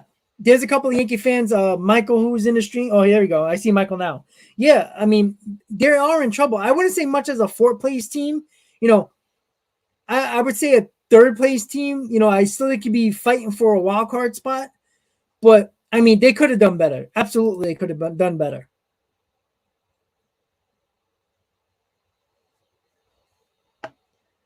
I don't know if they're gonna do that, AJ. Honestly, but I could see them doing that. I don't think they will, but I can see that. It's definitely a possibility. Gio, how you doing? Robert, how you doing? Robert, I agree. All these players are overpaid for sure. RIP Rod. I mean, I guess I could say I'm comfortable, but I'd rather have a little bit more. Nick Anderson, it's possible. It's absolutely possible, especially the longer it goes on that these guys aren't signing. Why not? Why wouldn't the Mets go back and say on the 1-year deal? You put Nimmo in left, Conforto back in right, Kana on the bench. Now you got your outfield again.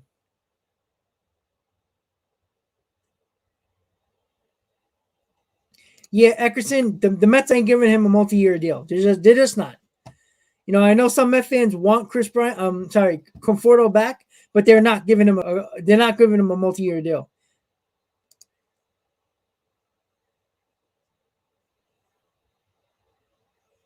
Yeah, again, I just don't think they are. I think, with the whole, I really think Hal is telling Cashman to not go over the luxury tax And even though they're $20 million from it, or about 19, I think it's like 18.9. If I think I checked yesterday, if I'm not mistaken, it might be a little bit less or maybe a little bit more. I think Cashman wants to have that flexibility for the trade deadline. I don't think he wants to use up all that money now. And then, if they need to make a big trade in the trade deadline, they don't have that flexibility.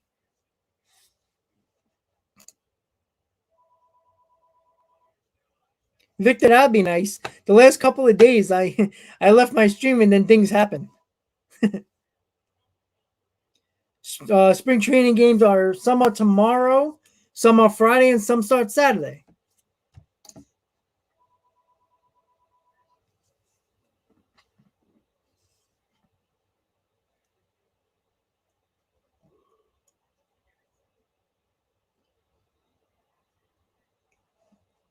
Jock Peterson and Watson, I would be okay with that. I wouldn't be mad about that.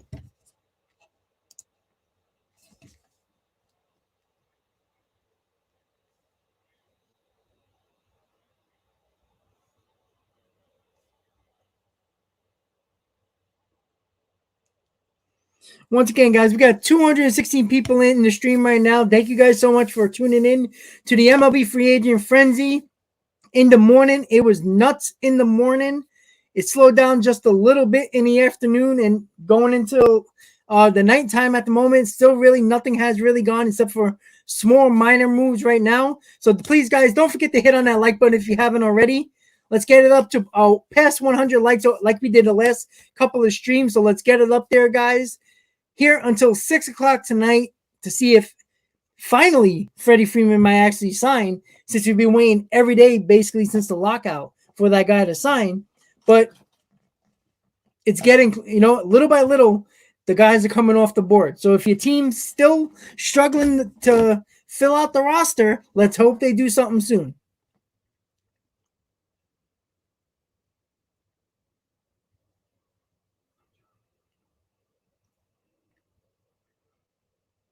And I don't think we need to do that anymore. I think our pitching staff is very solid. Our rotation is pretty damn good. It's not great, but it's pretty good. I wouldn't do that.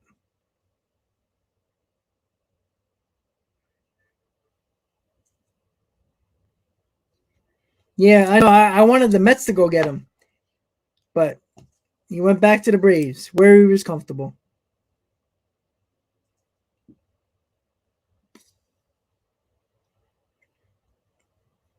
Habs, I think he's going to go to Toronto.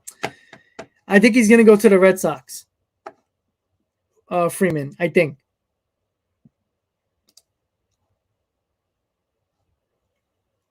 David, no, because Olson's just as good, if not better. Who knows? Olson can, fall on his face and not play well, but I think he's going to be good for the Braves.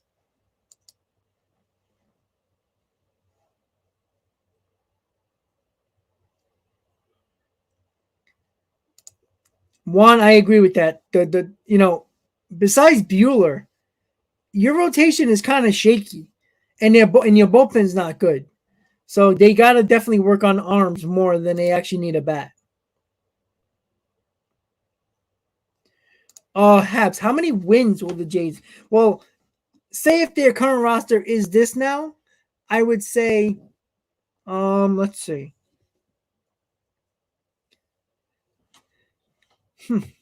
That's a great question. I would say 96. I would say 90, 95, 96. I kind of think that's kind of low, but I don't want to, I don't want to go nuts and say like 98, 99. I think that's a little pushing it, because you are going to have a couple of, good teams in your division. So, it's going to be a back and forth for you guys all year, where the only team that's probably really bad is the Orioles. So I would say 95, 96 wins.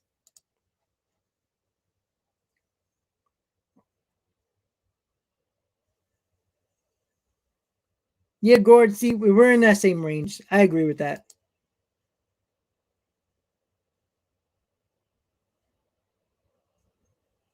Roberto, member of Talkin Metro Rob. What's up, buddy? If they do not get another power bat like Bryant and a pitcher, they're going to have a hard time with the Braves. 110%, Roberto. 110%. That's what I worry about the most.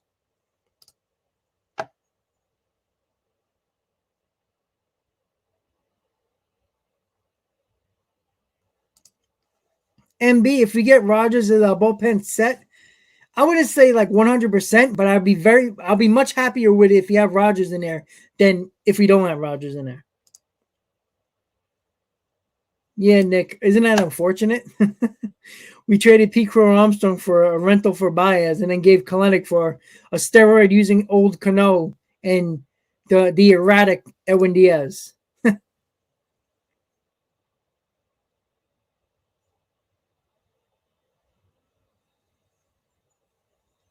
DW, I think Correa is going to go back to the Astros. I think they got too far along, and I think he's just going to go back there.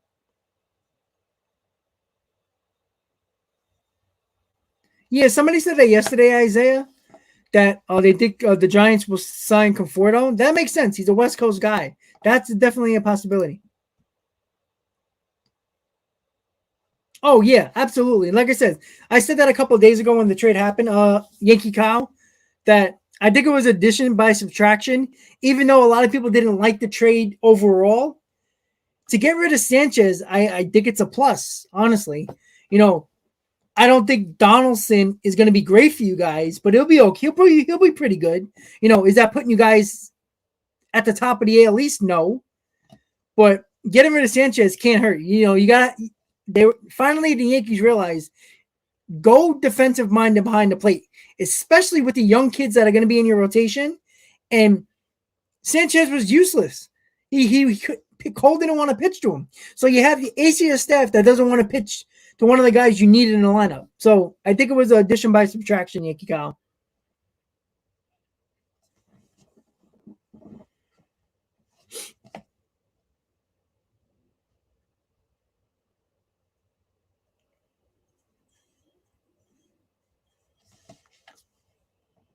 All right.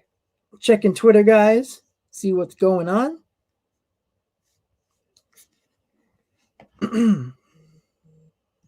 Let's see what we got.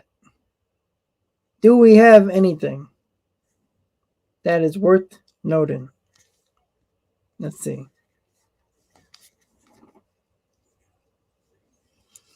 All right, so again, Chasing Shreve to the Mets is official now. So, it's on a minor league deal. So, they have multiple options that they can use as left-handers in the bullpen. They got Claudio, they got Mike Montgomery, they got Chasing Shreve now, and it looks like that they might use David Peterson as one of the lefties out of the bullpen. Not great, but it's not the end of the world. It's not terrible.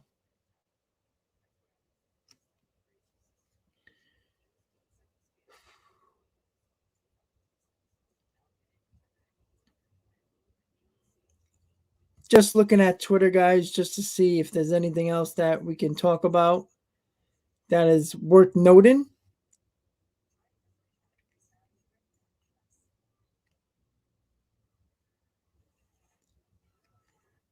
Yeah, that's basically nothing else. All right. So keep on going to the comments, guys.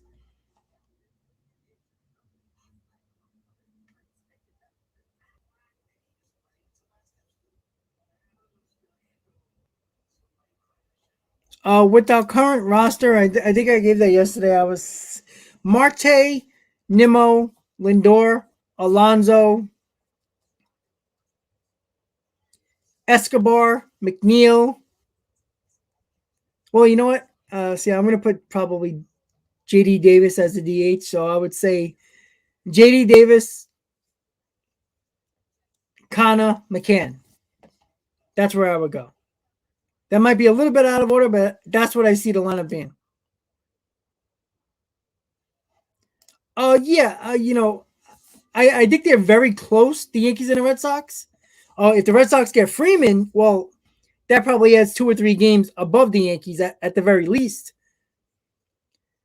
But the Yankees got to make a move. They need that help in that pitching staff. They're talking to the A's about Minaya and Montas. If that's going to get done, I don't know. They have been talking. We'll see. The A's are probably still asking for a lot for the Yankees. You know, the Yankees are going to play a premium. I'll tell you that right now. So we'll see. But the Yankees need a little bit more help. But if the Red Sox get Freeman, the Red Sox are probably a little bit above the Yankees right now. At the moment, they're basically on the same level. Yankees might be a little bit better at the moment.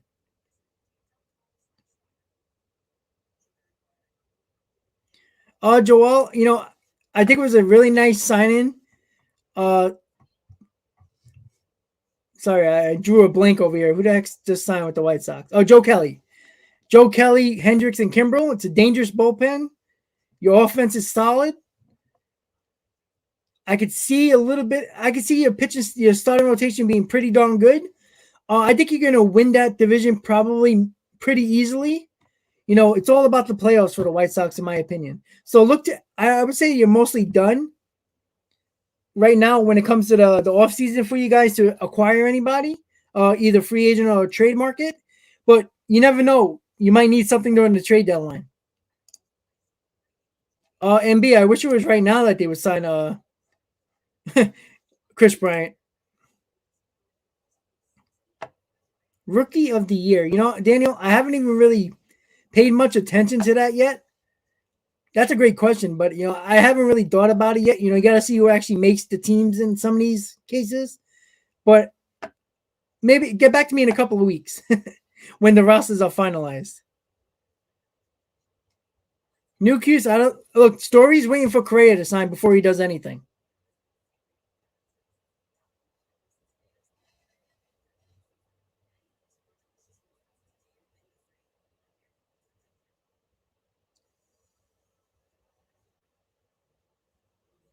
St. Louis could be an option for Story, absolutely.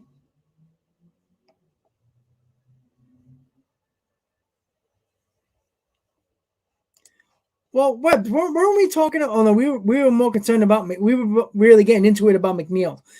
I wouldn't say I'm overhyping. I don't think they're better. They're not better than the Mets. I think they're better than the Mets. And yeah, I mean, you could say the same thing for certain players as well. You know, you could say yes, Duvall overachieved. That's fine. But you can also say who on the Mets overachieved last year. You know, I mean, they had a lot of down seasons, but I still think the Braves are just better than the Mets at the moment. But I get what you're saying.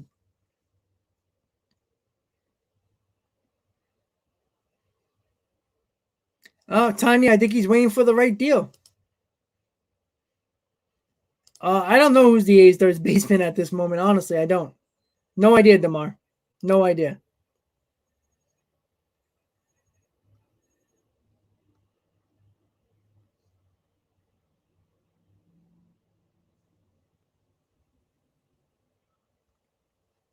Juan, pitchers that are available are basically like back into the rotation guys right now. Unless you trade for somebody, they're back into the rotation guys. All right, Glenn, have a good day, buddy. Greinke to the Royals is for real.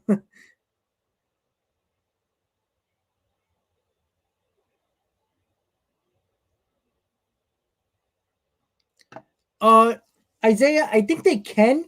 I mean, I don't think they're gonna win 100 games like they did last year. That was actually a shock to almost everybody. But I can see them probably winning 90 plus games if everything has to go right for them again like they did last year.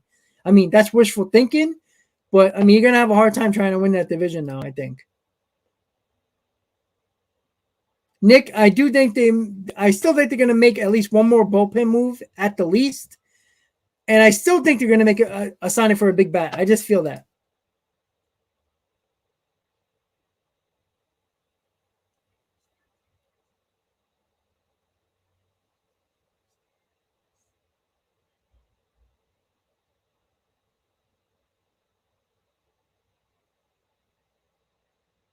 Well, Jose, didn't you just answer your own question though with Donaldson? When healthy, he's a good player. Yes, when healthy. But guess what? He has not been healthy. That's the biggest problem with Donaldson.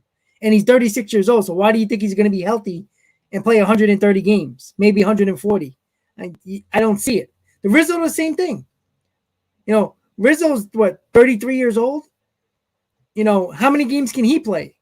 They're solid players, but with Donaldson, it's the risk issue. That's the biggest problem with him.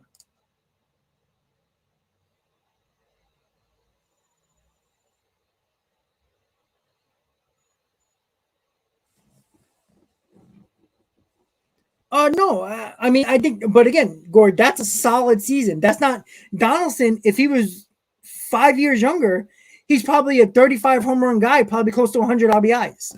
But 25 home runs and 80 RBIs is Gary Sanchez without the average.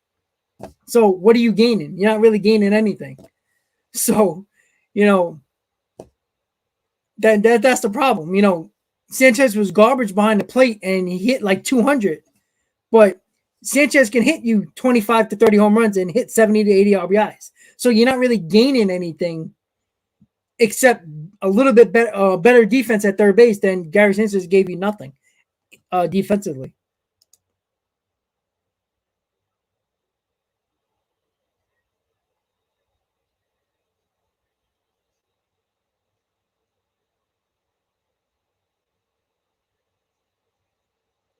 New Cuse, I don't agree. Story is not a better all-around player. Not at all. If you look at Trevor Story's splits, home and road, I mean, I'd rather have Luis Guillorme than Trevor Story considering his road splits.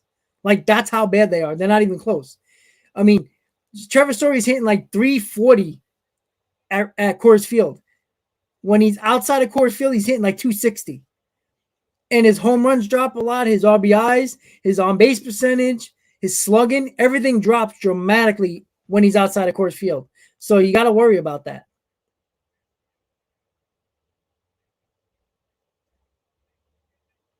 All right, Pete, thank you for the plug. Don't forget to hit on that like button, guys. We're still here for at least another hour. Hopefully getting some more news.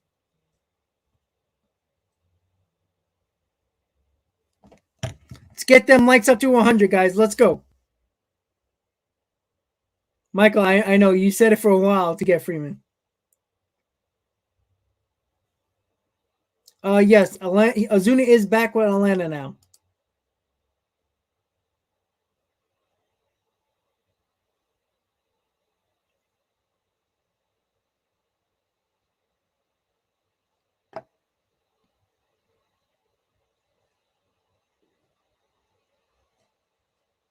Oh, no. Sanchez is not better than McCann defensively. McCann had a couple of issues last year when he basically came as a guy who was a very good defensive catcher. He has a great arm. He's a really good framer, but he had a lot of pass balls last year. And I think he's going to fix that. First year in New York, maybe he was a little bit nervous. I don't know. Small town guy, the middle of the country growing up, maybe he was just a little nervous. I don't know, but he was supposed to be a good defensive catcher. That was the big reason why the Mets wanted him. They didn't care about his offense as much. But I do think McCann is going to be a little bit better, but I'm not expecting great things because I think McCann's still a backup catcher.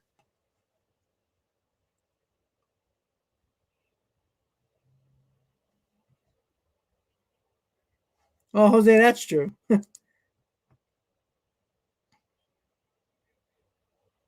Kevin Smith. Okay. Well, I mean, that's what the A's do, right?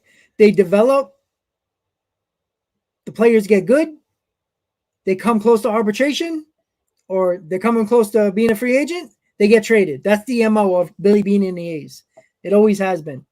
And, Billy Beane got praised for years. They made a movie after the A's and Billy Beane with Moneyball. And they never win nothing. It's crazy to me.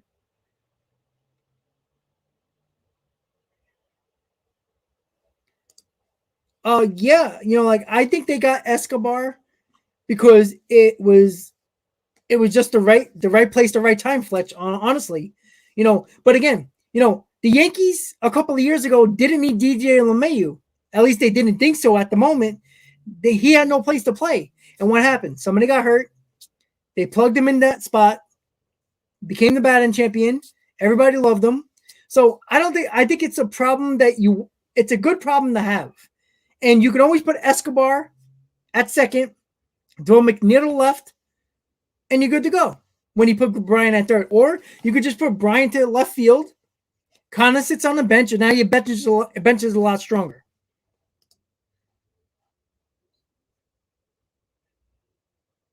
Tom, I agree. I think the Blue Jays are the favorite to win the East.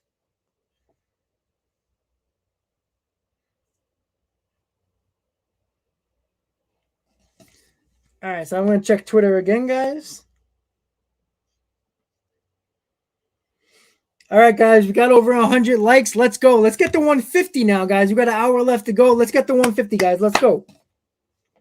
All right, let's see. What else we got on the rumor mill if we're lucky?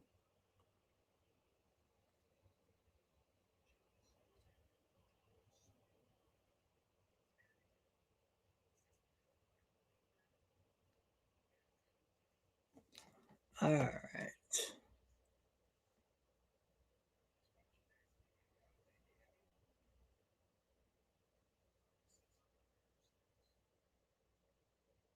Yeah, guys.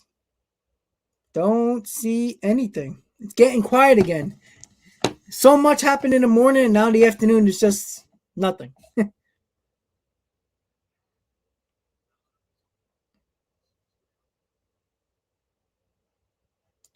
I mean, we can check the stats on both of those guys.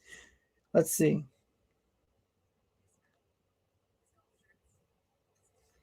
Eduardo Escobar stats. Let's see what he did last year. He had 253, 28 home runs in 146 games with the Arizona Diamondbacks and Milwaukee. He had 65 RBIs and a 253 average. So not bad. That was a pretty good year. Decent amount of home runs. He nearly had 30 home runs. So that's a pretty good year. So there's that's an extra power bat that people say he's not a power hitter. I even said that. That little surprised me a little bit. But yeah, I mean, 2018 he had let's see. He had 23. I mean, he hasn't been really a power. In 2019 he had 35 and 20 last year he had 28. So and he had he had 90 RBIs last year. So it was a good year for him in total. And then with Bryant, let's see.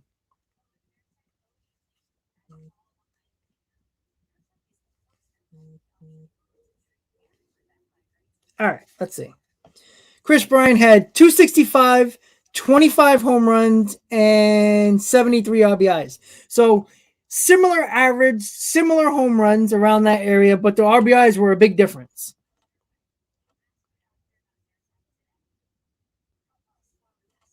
So yeah, definitely a big difference. So again, it really depends. You like the versatility of Chris Bryant. I still think the intangibles of Chris Bryant helped the Mets a lot, not just offensively, but all around as a whole.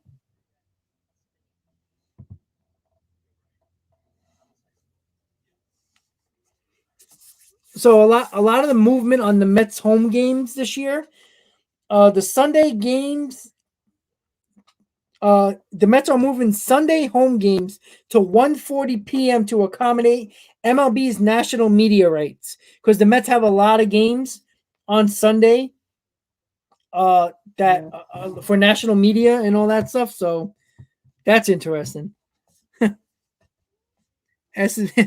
Yankees are making a big push for third place. Philip, I know it's not the biggest signing in the world, but we'll see. It could be a lot worse, right? They could have done nothing. All right, let's see what else is going on.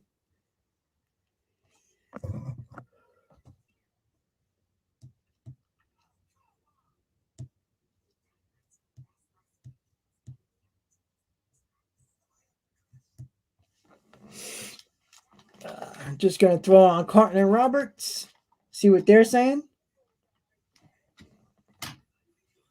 Well, I mean, Nick, we're not gonna have to worry about that anymore because Randy Levine of the Yankees and Steve Cohen spoke with Mayor Adams, and I'm assuming that the unvaccinated players have to wear a mask in the clubhouse and when they walk into the stadium, but when they're in the dugout and the field, they don't have to. That's probably the restrictions they're getting since they're playing outside. So I think that's what happened when Evan Roberts tweeted out that the mandate is still there. It's just the restrictions that those unvaccinated are going to have are probably a little bit more than maybe they have to get tested before they come in, before they can play, and probably stuff like that. They probably still have to get tested.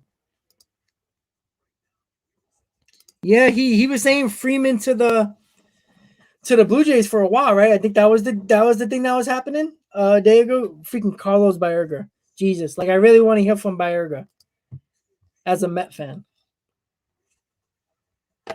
Oh, Ronald, I don't know what the Marlins are gonna do, honestly. I have no idea.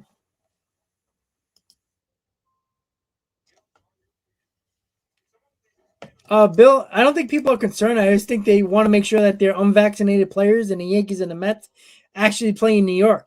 If they can't, that would suck. Because Judge, some speculation that DeGrom is not vaccinated and Pete Alonso is not vaccinated, so it's crazy.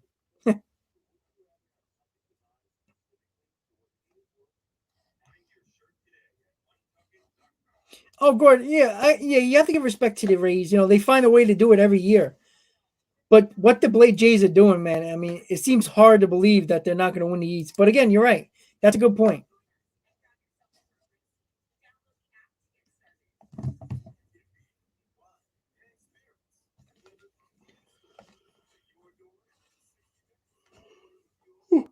Excuse me. A little bit of information regarding the Yankees and the extension of Aaron Judge.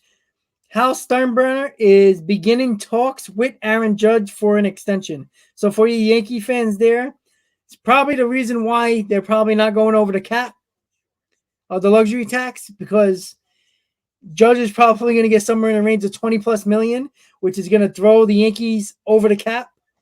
So we'll see. So that's a little bit of Yankees news for you guys. Yeah, Andrew. Shreve, he's nasty, and you know what? He's back together with Hefner, who he said helped him a lot. So it's not a terrible move, especially on a minor league deal with Shreve for the Mets.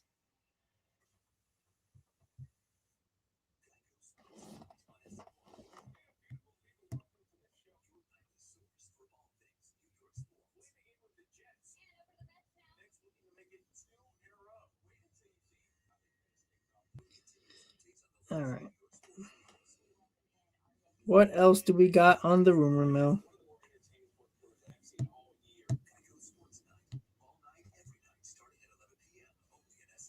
Yep, guys, that's about it at the moment. Again, nothing really brewing at the moment, which kind of sucks. But what can you do, right, guys? It is what it is at this point. David, yes, I was actually watching it at work. When I didn't see the second home run, I saw the first home run. Off of Scherzer. Again, I don't take nothing at. I mean, it was kind of cool that Dom Smith did the home runs. He even said he wants to be a 300 hitter and hit 30 bombs. So if that happens, well, great for the Mets. But Scherzer was just trying out things. Working on getting his pitch count up. Getting his arm to the level he needs it. So, but that was cool to see him hit 2 home runs off of Scherzer.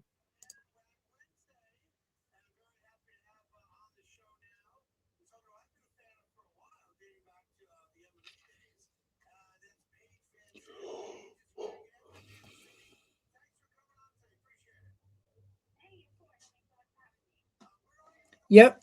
Brett Beatty did get nominated as the third best of the number one prospect in all of baseball as a third baseman. So that's great for Met fans. Let's hope he actually lives up to his hype. That would be nice. It's funny. Sometimes because I think it was either Francisco Lindor or the batter before Francisco Lindor, like struck out on 3 pitches, but they kept him there so Scherzer can work in his breaking balls a little bit more. And then when Lindor came up, when he faced Peterson, they were going to take Peterson out of the game, but they kept Peterson in to pitch to Lindor so Lindor can bat right-handed. So yeah, I wouldn't be surprised if they were trying to groove some pitches in so the guys can get nice contact to feel, to feel the bat on the ball and hit the sweet spot. Maybe they did. I wouldn't be surprised.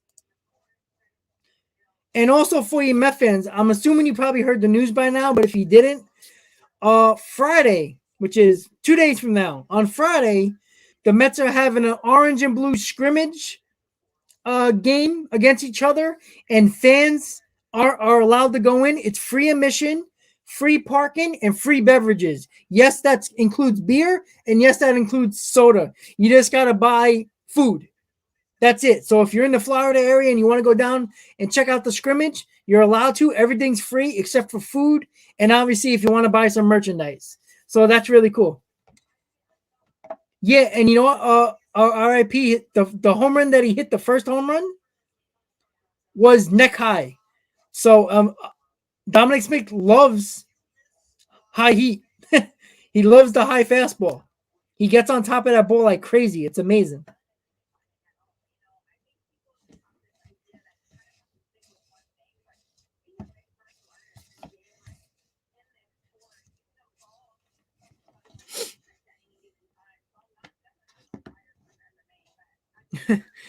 Yeah, it would solve the raccoon problem. But you know what?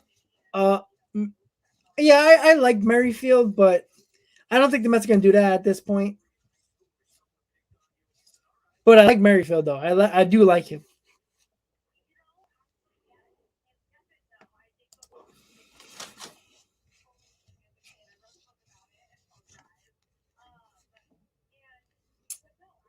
Let's see what else is going on in the Twitter world. I just keep refreshing Twitter, guys, because it's so slow right now.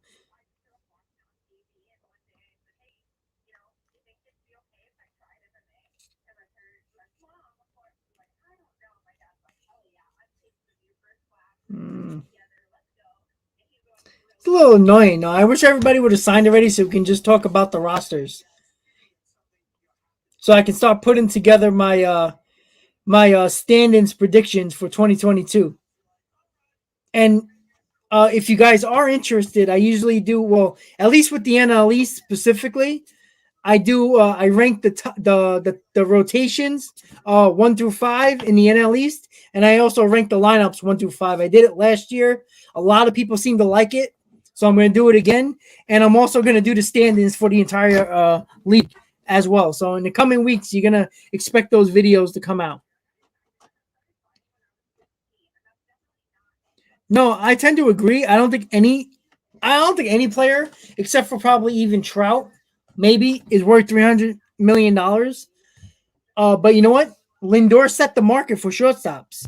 Lindor's not worth $340 million. Any Met fan would tell you that. So I don't know, guys. It is what it is. If they can get it, good for them. RIP. Yes, I'm playing fantasy baseball this year with a couple of guys actually that are in the stream right now. We're setting it up. I was gonna do a league of my own for the channel. I just gotta see how many people are willing to play, so we can set it up in time in the next in like a week or so. Because I was gonna do a buy-in. It was gonna be like a $20 buy-in, and then whoever comes in first wins the pot. I was gonna do that, but we need at least 20 people. At least. I think that would be fair. So that would be a decent pot. People would be interested in doing it. That would be a $400 winning if somebody wins.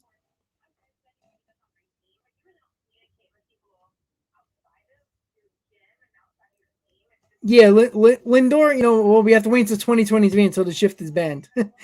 Don, no news on Freeman except that a lot of people thinking the Red Sox are the team that are actually going to get Freeman. The Rays, the Red Sox, the Padres, and the Dodgers are still involved.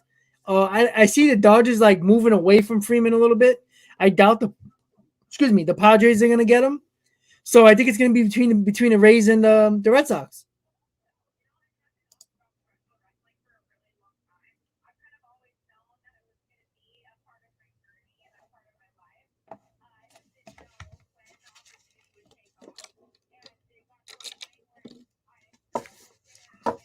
La Potencia. Let me just check if I did. I believe I did, but let me check.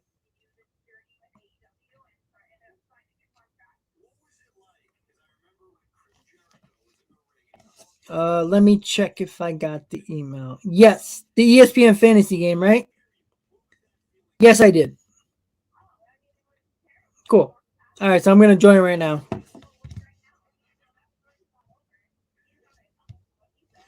Yes, I did get it. La Potencia.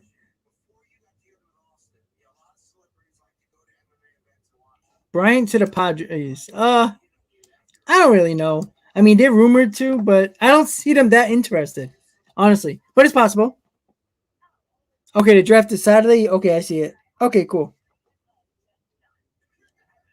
All right, I'm gonna join the league.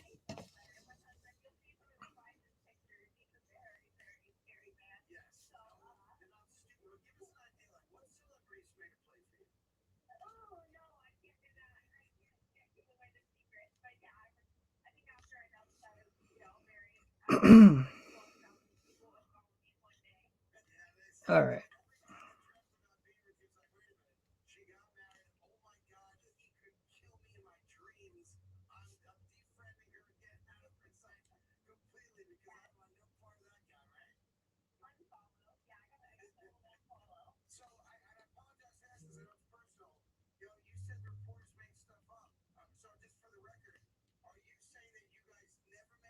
All right. Sorry about that, guys. I was just logging into the ESPN app so I can join the league.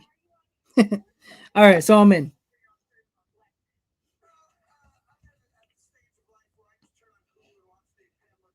Wow, that's what Cleveland wanted. Well, I can't blame them for wanting that. I mean, J Ram's a great player. Yeah, I wouldn't do that for. I wouldn't do that. That's no way. The Jays are trying to win here. They're getting rid of that. Nah, not happening.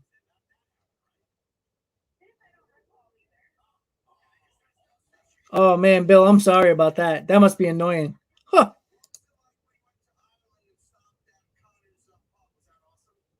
Yeah, they should park their motorcycles by them. Yeah, Lavatenti, it's gonna be fun.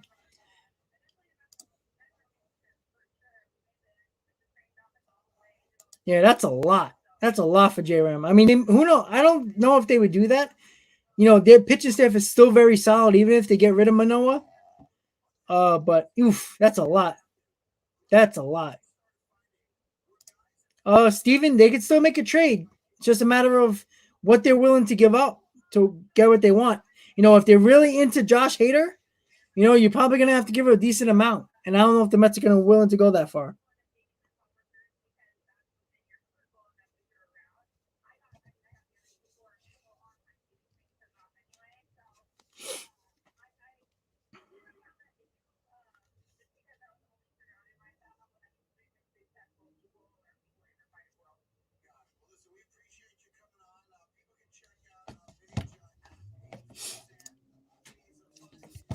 So once again, guys, I will be with you until 6 o'clock tonight. So if you still haven't hit on that like button, please don't forget to do so. Let's see. Let's see. All right. I'm just gonna go over the signings and all the trades and everything like that, so we can just recap everything of the day so far.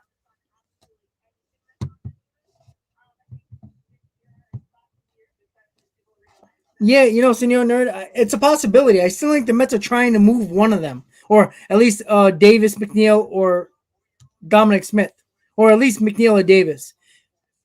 I think they are trying to do that. It's just a matter of I don't think they just want to give them up. I think they want to actually get something for these guys.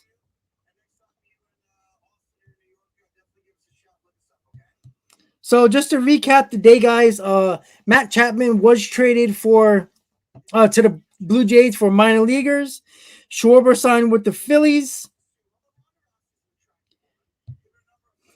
Uh, Amir Garrett was traded from Cincinnati to the Royals for Mike Minor. Andrew Chafin signed a 2-year deal with the Tigers. Eddie Rosario signed a 2-year deal with the Braves. Dickerson signed a 1-year deal with the Braves, and that's base. And Seiya Suzuki signed with the Cubs. So that's and the Mets signed Chasen Shreve to a minor league deal 1 year. So that's what we got around the league, guys. So we're just waiting for more things to happen. While I'm still on the stream, which they'll probably do it after, like always. But let's see if anything else happens before I shut down the stream at 6.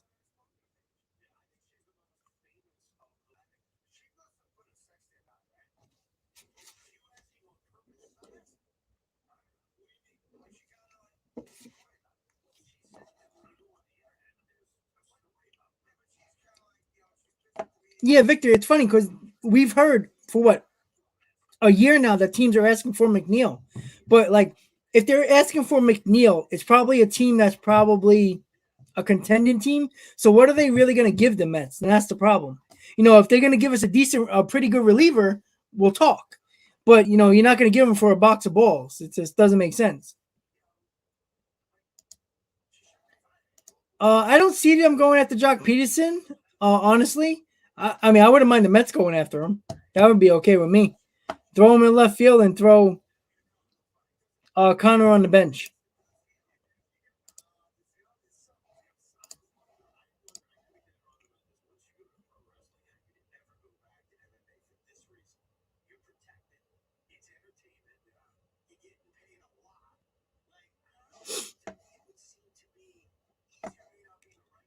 Let's see. Check if I missed any comments on you guys.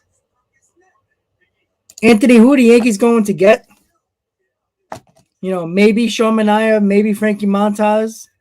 That's probably it. As I tend to agree, I think J-Ram's going to cost, if not that much, probably a little bit more. I agree with you on that one when it comes to J-Ram.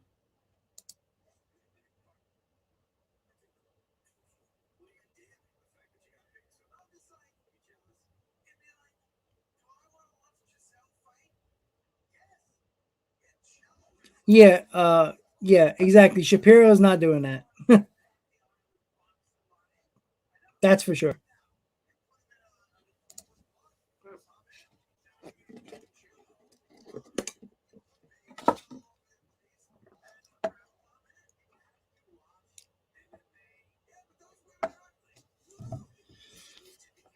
All right. Let's see. Refreshing Twitter again, guys.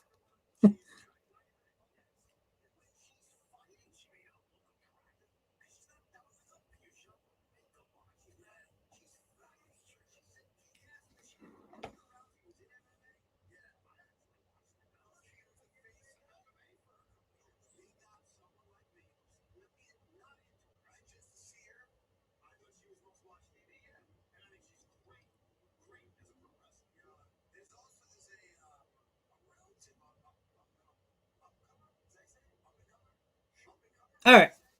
There we go. Gridshot costs more than J-Ram. That's funny. Yeah, Gordon, exactly. That's true too. He does get that production for sure.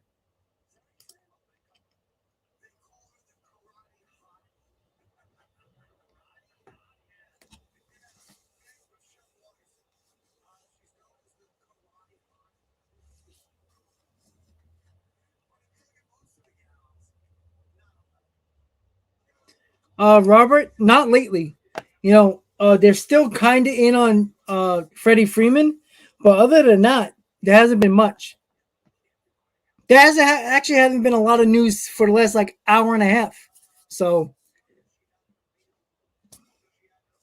I don't know, guys.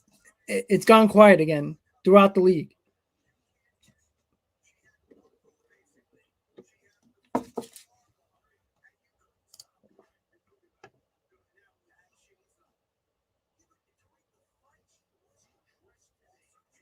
Yeah, Gord, I agree. He's a 25-30 million a year player for sure.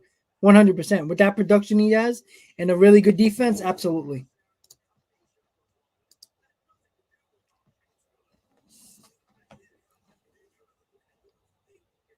Jeff, I don't know why it's so quiet. I thought it was going to be a crazy entire day since the morning was like gangbusters this morning. But you know what? It is what it is. What can you do? Robert, thank you so much, buddy. I really appreciate it. Thank you for the support.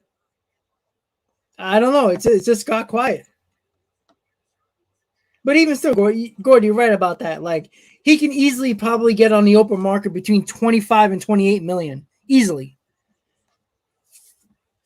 And that's his arbitration number, 12 to 14. That's crazy. I don't see. I can see the Braves. Oh, you know what? Let's see. It's kind of crazy, honestly. But we'll see. Hold on one second, guys. I got a notification. So there's been a little bit of information that the Mets have called the Orioles for lefty Tanner Scott, and I'm gonna pull up his stats really quick.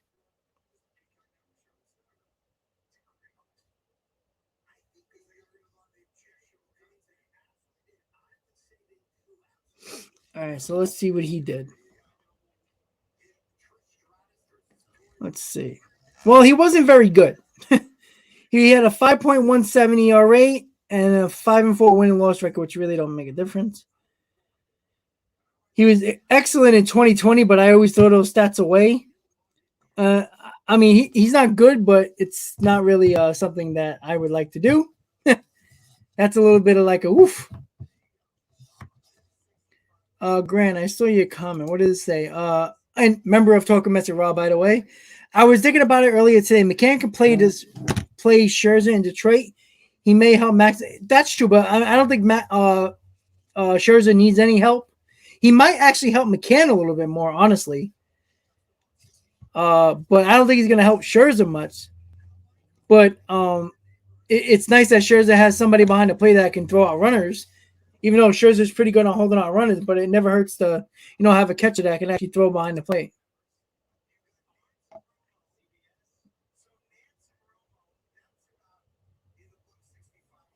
And Gord, I agree.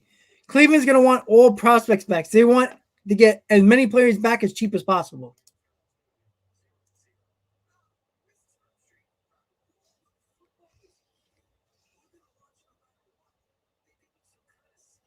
No, IRP. Simeon's in Texas. He signed with Texas. He's not on Toronto anymore.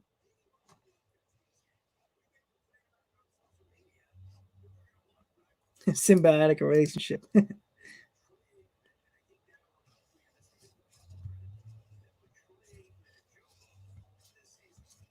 Well, Philip, it's not over yet. The other guys still haven't signed yet, so we'll see.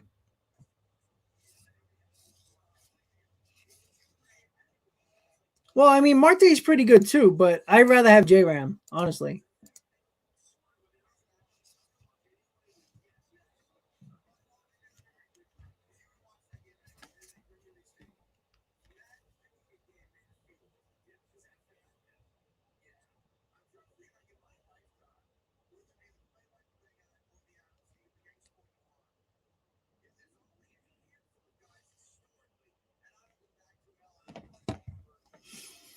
John Water. What's up, buddy? Thank you for tuning in, LFGM.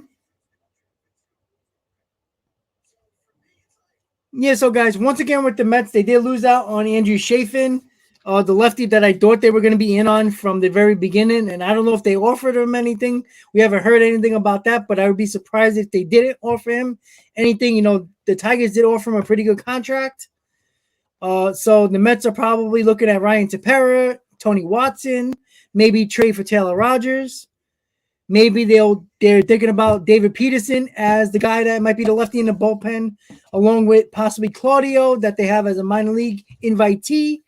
And they just signed a minor league deal with Jason Shreve, who was the lefty that pitched in during the 2020 season with them, who pitched pretty well. I think Andrew Miller is way past his prime at this point. I don't want him. I really don't want Andrew Miller.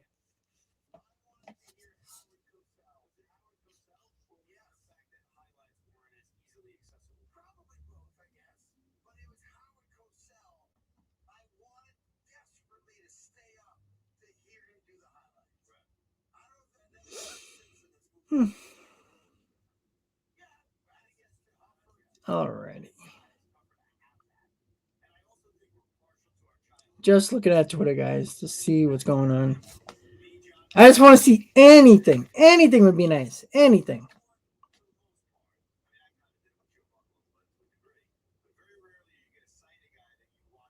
There's a lot of people saying, the Mets should make a play for Hader. I agree.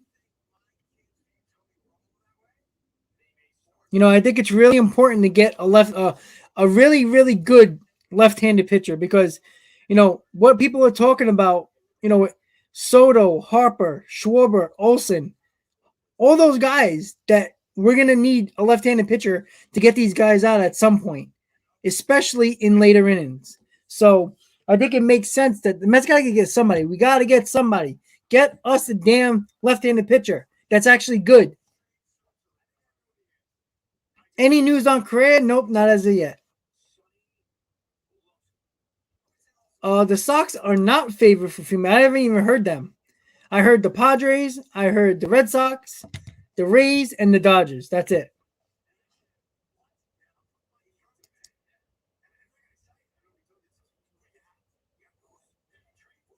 Yeah, I could see it more on the Cardinals than Washington. But again, if Trevor Story is going to probably take a 1 year deal, any team can go after him at that point.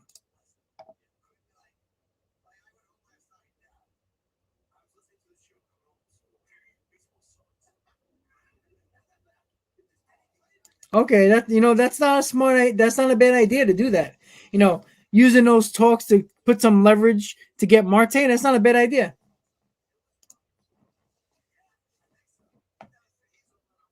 You know what, Joseph, I like that. Not end Correa. I would take KB and do everything you can to get Hater. Now we're talking. Now we have some. Oh, sorry, the Red Sox. Yes, yes, the Red Sox are a part of the sweepstakes for Freeman.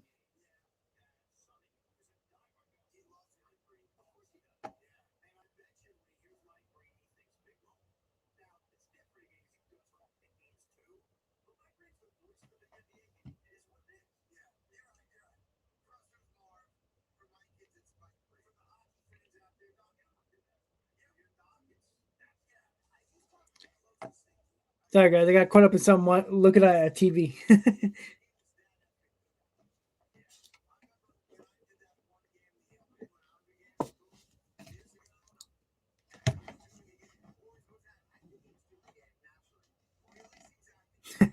That is true. There ain't nobody great anymore. Unless the Mets find a way to get Hater. Now we're talking. Jeff, no, I'm not watching MLB Network. I'm watching Carton and Roberts. It was I don't we don't really know. It was on a minor league deal, so it probably wasn't that much. Oh yeah, I'm sorry, Chafin. I'm sorry. I'm thinking at Shreve. Yeah, Chafin signed with the Tigers for 2 years. Uh, it's about 6.5 million per year, so about $13 million. So yeah, Chafin's off the board for the Mets and anybody else who was trying to get him.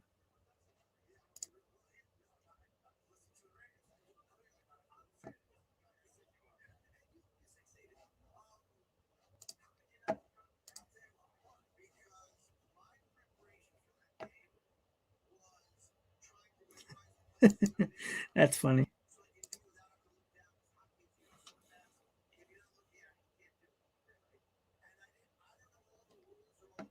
Yeah, Gord, you might be right about J Ram. Bar down, no problem, buddy. Anytime.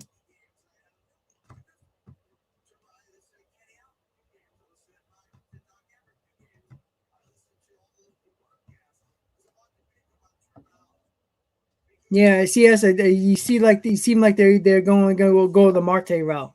I can see that. I honestly can see that.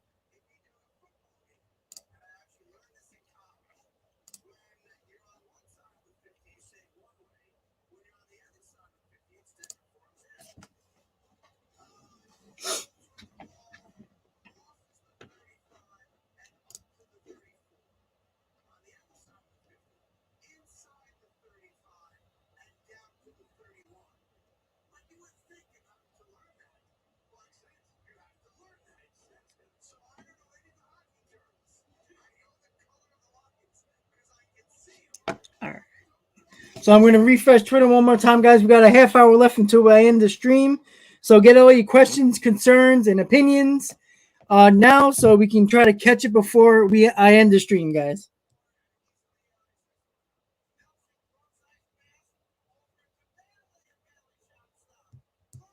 All right.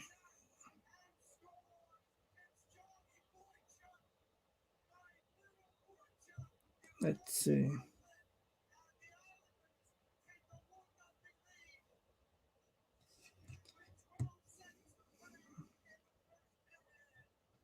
All right. Let's see. It's rolling down the line of Twitter. Nothing. It's funny.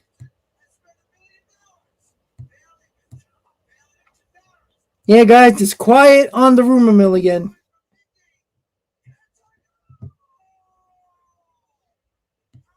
Yep. Nothing, guys. So you got to deal with me with no information. How about that?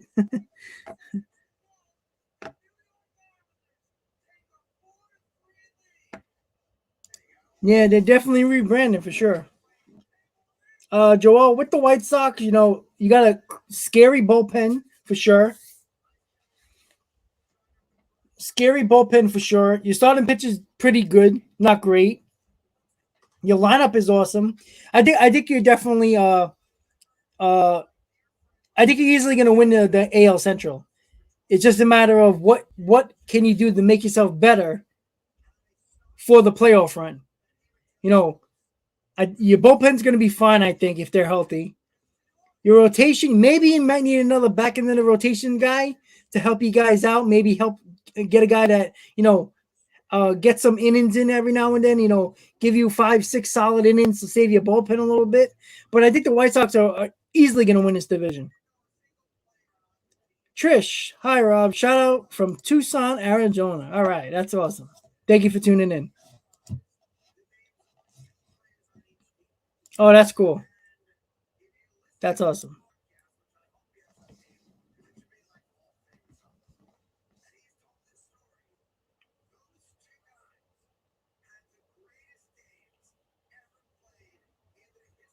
Yeah, Victor, that's what usually happens. It happened like the last 3 days. Something happened when I got the stream. And even yesterday, I even started a little later, just so I can push it back a little later. But when I would end the stream, and still they did it after. Like always.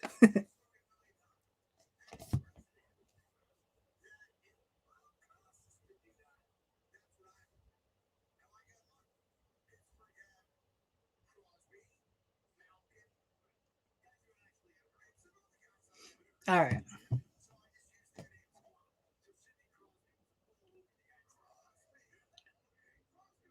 So still nothing, guys. Unfortunately. Yep.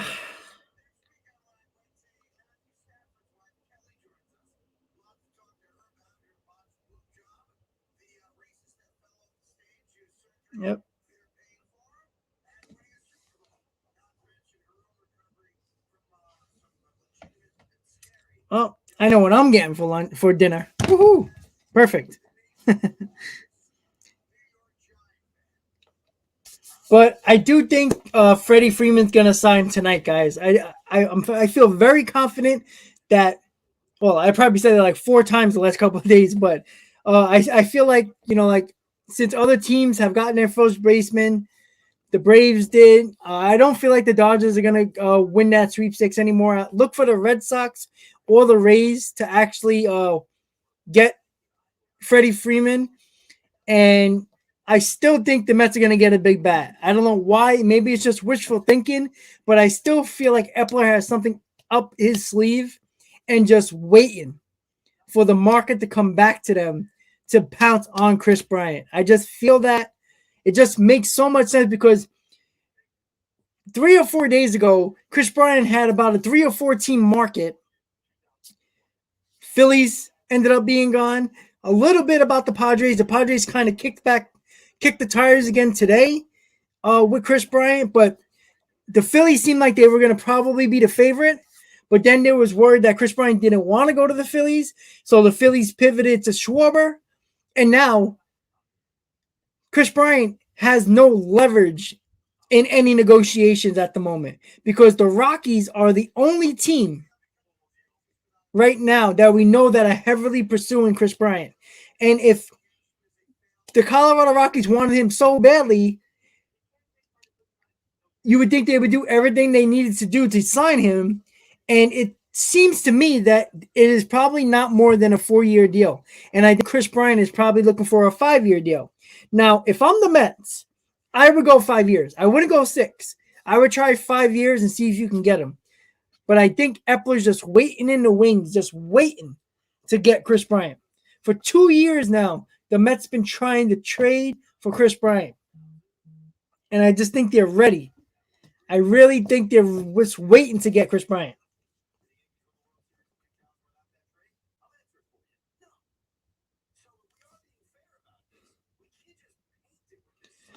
So it's funny, we're getting these retweets from other reporters about the Shreve deal to the Mets.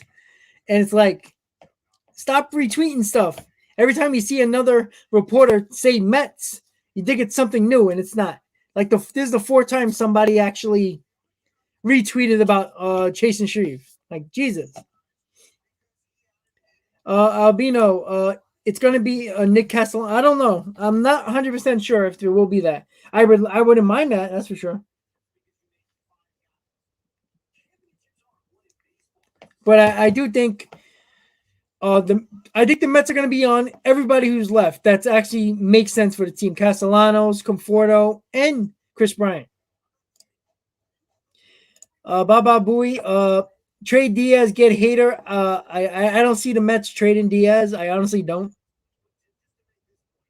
Oh, you did read it on Twitter. Where'd you hear that from, Albino? I'm curious. We'll see, Victor. Well, like I said, guys, if something big happens, especially with the Mets, I will definitely uh, do a YouTube short to bring you guys the news on a YouTube short. It's a little easier on my phone while I'm doing other things. So that would probably what I do. I won't go live. I'll just put up a short. Kyle, it's a possibility. Supposedly they are talking to the A's about Mania and Montas. But it's a matter of what are the A's willing, or what are the Yankees willing to give up to get one of those guys? Because Montas is going to cost you probably a top 5 prospect. Mania, probably not. You could probably get away with giving him Luke Voigt and maybe top 10 to 15 prospect. I think you can get away with that. Blake and Horn from Mike Trout.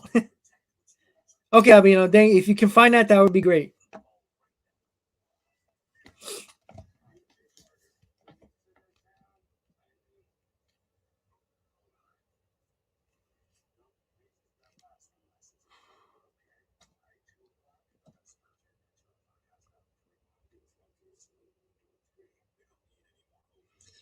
Yeah, I still don't see nothing, guys.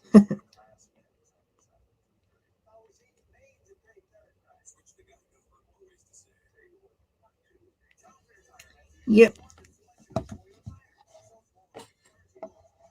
Gord, the only thing I can see is to get in Mania, because I don't think it's going to cost as much. I think that's the only option they actually have, honestly. Technically, yeah, Bassett's a better pitcher than Mania.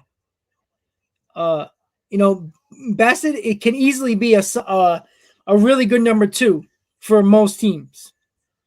So I think Mania is probably the best chance for you Yankee fans for the Yankees to get.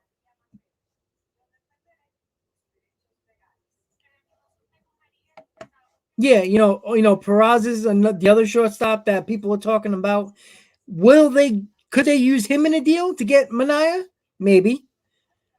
But I would think Oakland will probably want like Voigt in that deal as well, so they can just have a first baseman. But yeah, Volpe and Rodriguez are probably untouchable.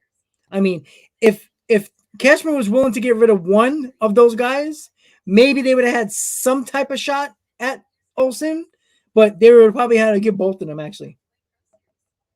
Matthew, the calm before the storm. I guess so. It was a storm this morning, and then it was very calm, and maybe the storm comes back later. Brent, I have no idea what the Cubs are doing. They got rid of all their guys: Rizzo, Baez, Bryant, Chafin, all those guys, and like I don't know. They signed Stroman for $75 million.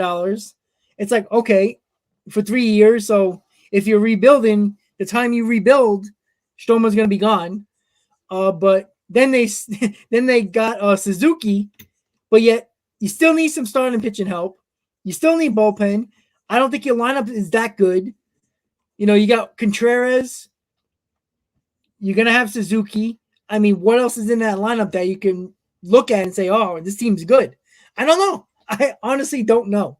It's just weird to me. So I can't even tell you what the heck they're doing. And if for Cubs fans, you're probably like, what the hell am I doing? Like, what are we doing? Like, if everything works out, could you win 90 games? Possibly. The Cardinals are good, but they're not great. The Brewers are good, but they're not great. So maybe the Cubs will sneak up on people. You just never know. John, how you doing? I agree. I always agree with that. That's why I always get mad when people say, oh, I'm not trading that prospect. I'm not trading that prospect. I always will trade for the proven player before I waste my time holding on to a prospect, because that proven player that is already good can win you a championship. You've seen it with the Cubs. The Cubs gave up Gleyber Torres, who was their top prospect, number one, for a closer in Chapman. Just the one thing they needed to help that Cubs team in 2016, they needed a closer, and they got it. And they got the championship. Granted, Chapman wasn't great, but they still did what they had to do. And they didn't care about their number one prospect, because at the end of the day, they got a championship to show for it. So I'm so sick of people talking about that. If you can get a proven player that is going to be a difference maker, you trade who you have to in your prospects, in your farm system, to do so. That always was my thing. Like, I could see if you're like a mid-level team where, you could see being a 500 team, but if you get, and you don't want to make that push to throw, to give one of your top prospects up for a team, for a player that might get you 85 wins, I can see. But if you're a team that is just one player away and you don't want to give up your prospects for a proven player, it makes no sense to me. Yeah, I get that, Kyle. Yeah, your rotation would be nice, but now you don't have a second baseman.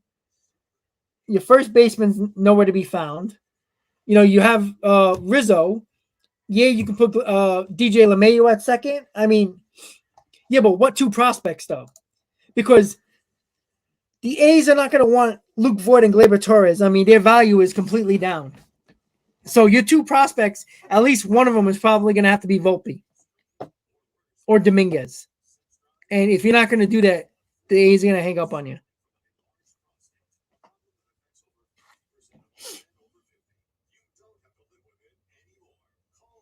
But yeah, Brent, I think they're trying to get ready for 2023, 2024. But at the same time, you're going to have 1 or 2 years left on Stroman's deal.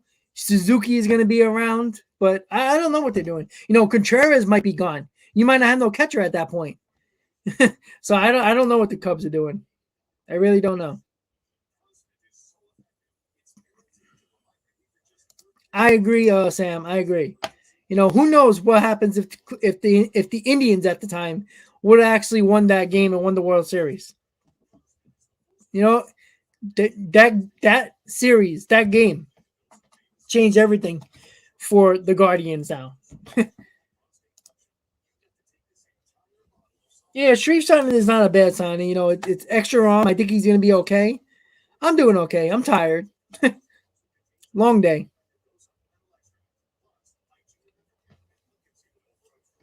Why would you? No, the Yankees are not getting rid of Dominguez. They're not. They see him as the next big thing. Volpe's like the second next big thing in there, and they're not. I don't think they're getting rid of them. So like, unless you're gonna give Peraza and another top 10 prospect, you're probably not getting the Oakland A's pitcher, either one of them. I think it's gonna be hard for the Yankees to do so.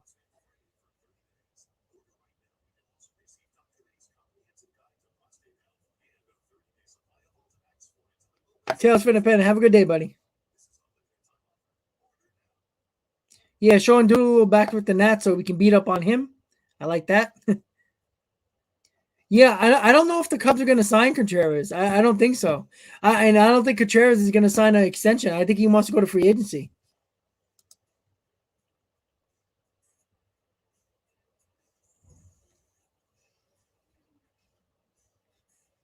Exactly, Harry. 100%. 100%. If they wouldn't trade him in the Olsen trade, they're not trading them for a starting pitcher that's not really going to move the needle. Olsen was going to move the needle for the Yankees. But I mean, if the Yankees get Mania or Montaz, they're still not better than the Jays, and they're probably still not better than the Rays. They'll be a little bit better, but I don't know. Like, I still worry about your offense. You still have to have. Remember, you had Stanton and Judge have really, really good years, and they barely made the playoffs with 90 wins. Like, so you have to count on Stanton having another really good year and Judge having a really good year, along with praying that Torres turns it around and LeMahieu turns it around, and hope that Donaldson stays healthy. There's a lot of ifs. Who knows when it comes to Hicks? That's the other issue. Like, there's a lot of things. Yeah, Reggie, exactly. 100%. That's when you trade those type of guys, and you're just not gonna anybody else. It doesn't make sense. Dominguez and Volpe are the guys that are probably going to be up. Well, Volpe's probably going to be up in probably 2 years. Dominguez might take probably about 3 years because he's still very young. But those guys are supposed to be really, really good. But again, you never know until they're up there. But Cashman loves to keep his prospects.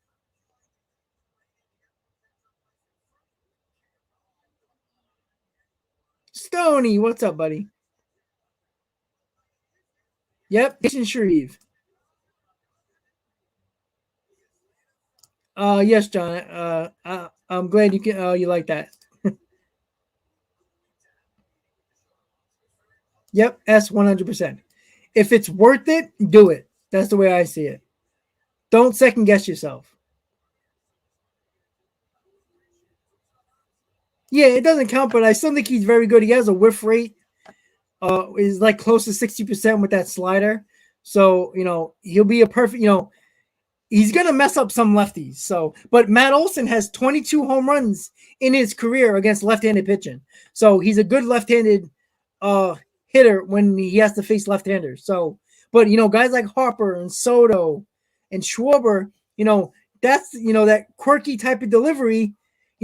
That's the type of guys you want to face those type of guys. And we'll see. Nothing's perfect, but I think the Mets are still going to do something.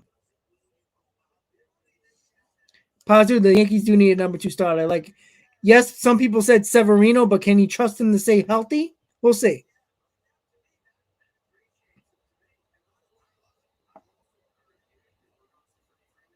Jonathan, I am worried.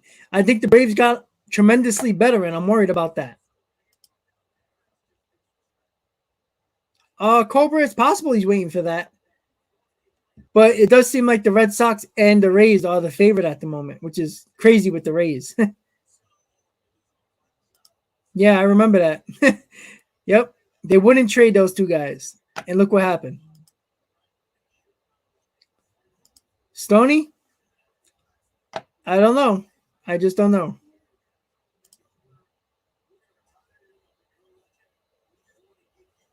I'm not sure. They were looking into Jose Ramirez, possibly moving him to second, but I don't think so. No, the Phillies didn't get him, Bryant. That's why they got Schwarber. Schwarber. That's why they got Schwarber. I think they got tired of waiting for Bryant. Jonathan. And John, yes, I agree. I think the Mets should be really looking at Taylor Rogers. I think it makes so much sense. And you probably don't have to give up too much to get him either.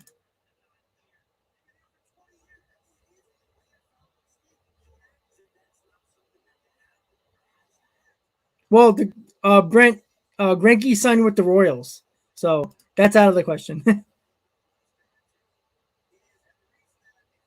The blind beard. I'm not sure why the Mets didn't make. Why it's been so long since the Mets make an actual real move. Oh, I just think like I don't see free agents bats flying off the board here. It was pointless to look at the first basemen that were on the market and most likely the shortstops on the market. But the guys that the Mets can still use, Conforto, Castellanos, Bryant, they're still out there. So I don't think the Mets want to try to have a bidding war with themselves. Because as soon as the Mets make an offer, that player is going to go to the teams that have been currently going after him. So the Mets don't feel like they have to bid against themselves. They're probably going to wait until they see the offers from other teams and pounce if they want to.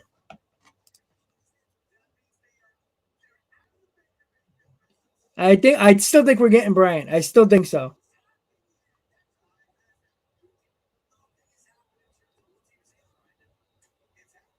Yeah, Kyle, you can wish it. You're gonna have to dream on that one.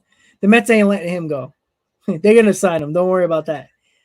You worry about Garrett Cole.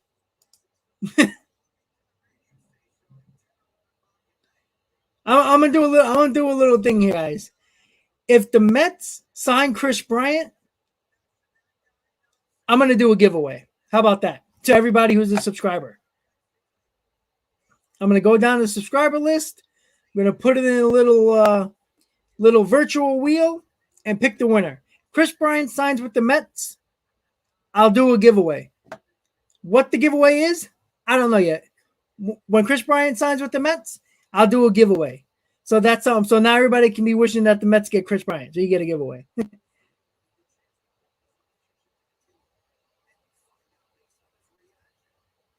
Jonathan, thank you. Hey, respectfully, you're a Phillies fan. That's all good. That's all good. You know what? I respectfully hate your team just as much as you hate my team. That's cool. But thank you for the support, buddy. Really appreciate it. Hey, I'll probably see you in Philly the second series of the year. How about that? I'll hit you a little comment. When if I go to Philly, maybe we'll meet up and have a beer, Jonathan. Yeah, it makes too much sense to get Bryant. Kyle, I know you can dream. Dream all you want. Remember, a couple of years ago, Syndergaard and DeGrom were in Yankee uniforms and on the Daily News, right? And that didn't happen. So good luck with that.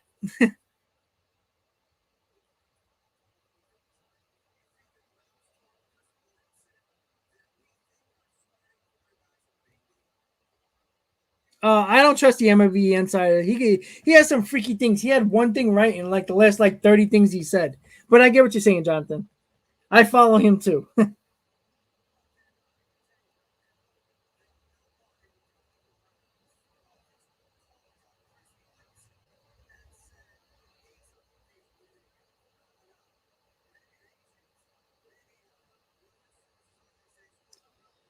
I got a couple of more minutes, guys, so I'm just going to run through Twitter really quick to see if we get any more news, and I don't really see anything.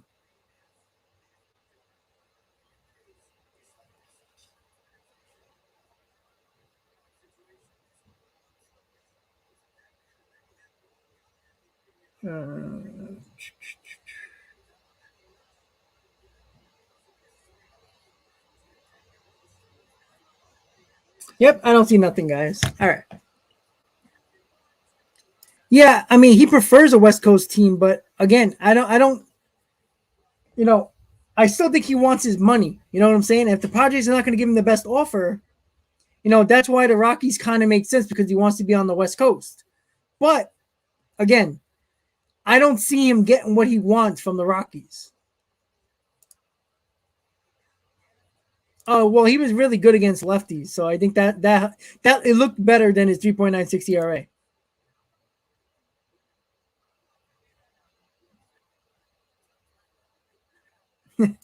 Gord, you're funny. Brent, if the Cubs do that, well, now they're a decent contender for the Central. Absolutely.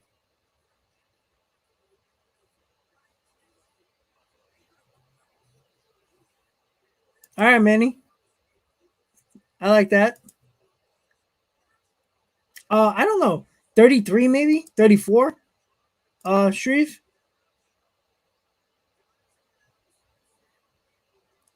All right, John, that's cool. I don't know about that brotherly love. I mean, I was in Philly last year for the opening series of the year for the Mets. And I got a hot dog thrown at me. Like I wasn't like, being an ass or anything. I was just cheering on my team. DeGrom struck three batters out in a row, and I was like, "Yeah, let's go!" And felt something hit my head, and it dropped on the floor. It was a freaking hot dog. I'm like, "Damn, come on!"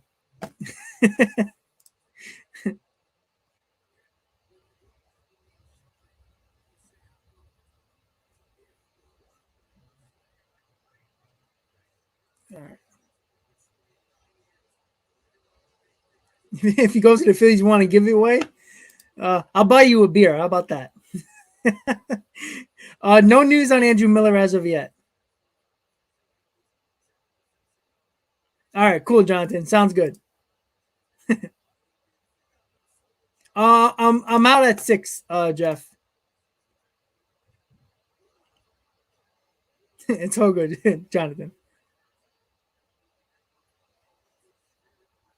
Involving Austin Meadows. That's interesting.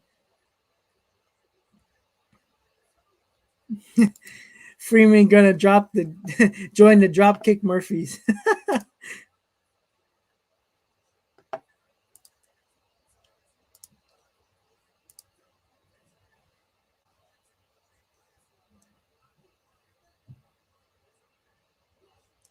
The blind beard. I know. Like, it was so funny though. I was like I was shocked. Like don't get me wrong. I got into an altercation in Dodger Stadium last year. Uh, but that was more of the fact that the guy bumped into me, and I'm like, "Yo, what are you doing? You didn't see me. You walked right in front of me." And I got pissed, and I was like, "Yo," I was like, "Come on." But like, yeah, throwing a hot dog, I was like, "Yo, you want to waste $9 hot dog? That's all for you." But it's like I honestly, like, I didn't curse nobody out. I wasn't in anybody's face. DeGrom struck out the side, and I was like, "Yeah, let's go!"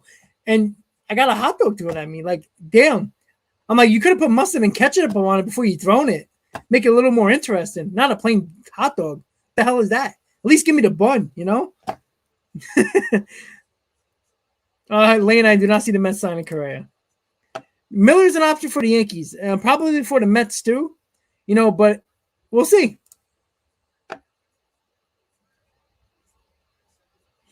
All right, guys, we got 2 minutes until 6 o'clock. Once again, guys, thank you guys for joining the stream for the last couple of hours. I really do appreciate all the support you guys been giving the channel for a while now. I really do appreciate it. Keep on coming back for more.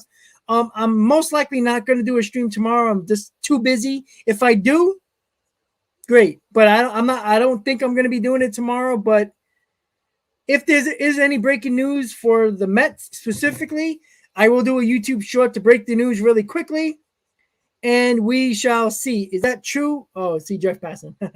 So thank you so much, guys. I will see you next time on MLB Free Agent Frenzy. Thank you guys so much. Really do appreciate it, guys. So I'll see you next time. If you're new to the channel, hit on that subscribe button. Don't forget to hit on that like button, guys. See you guys next time. Have a good night. And hopefully your team gets the players you want. Have a good night, guys.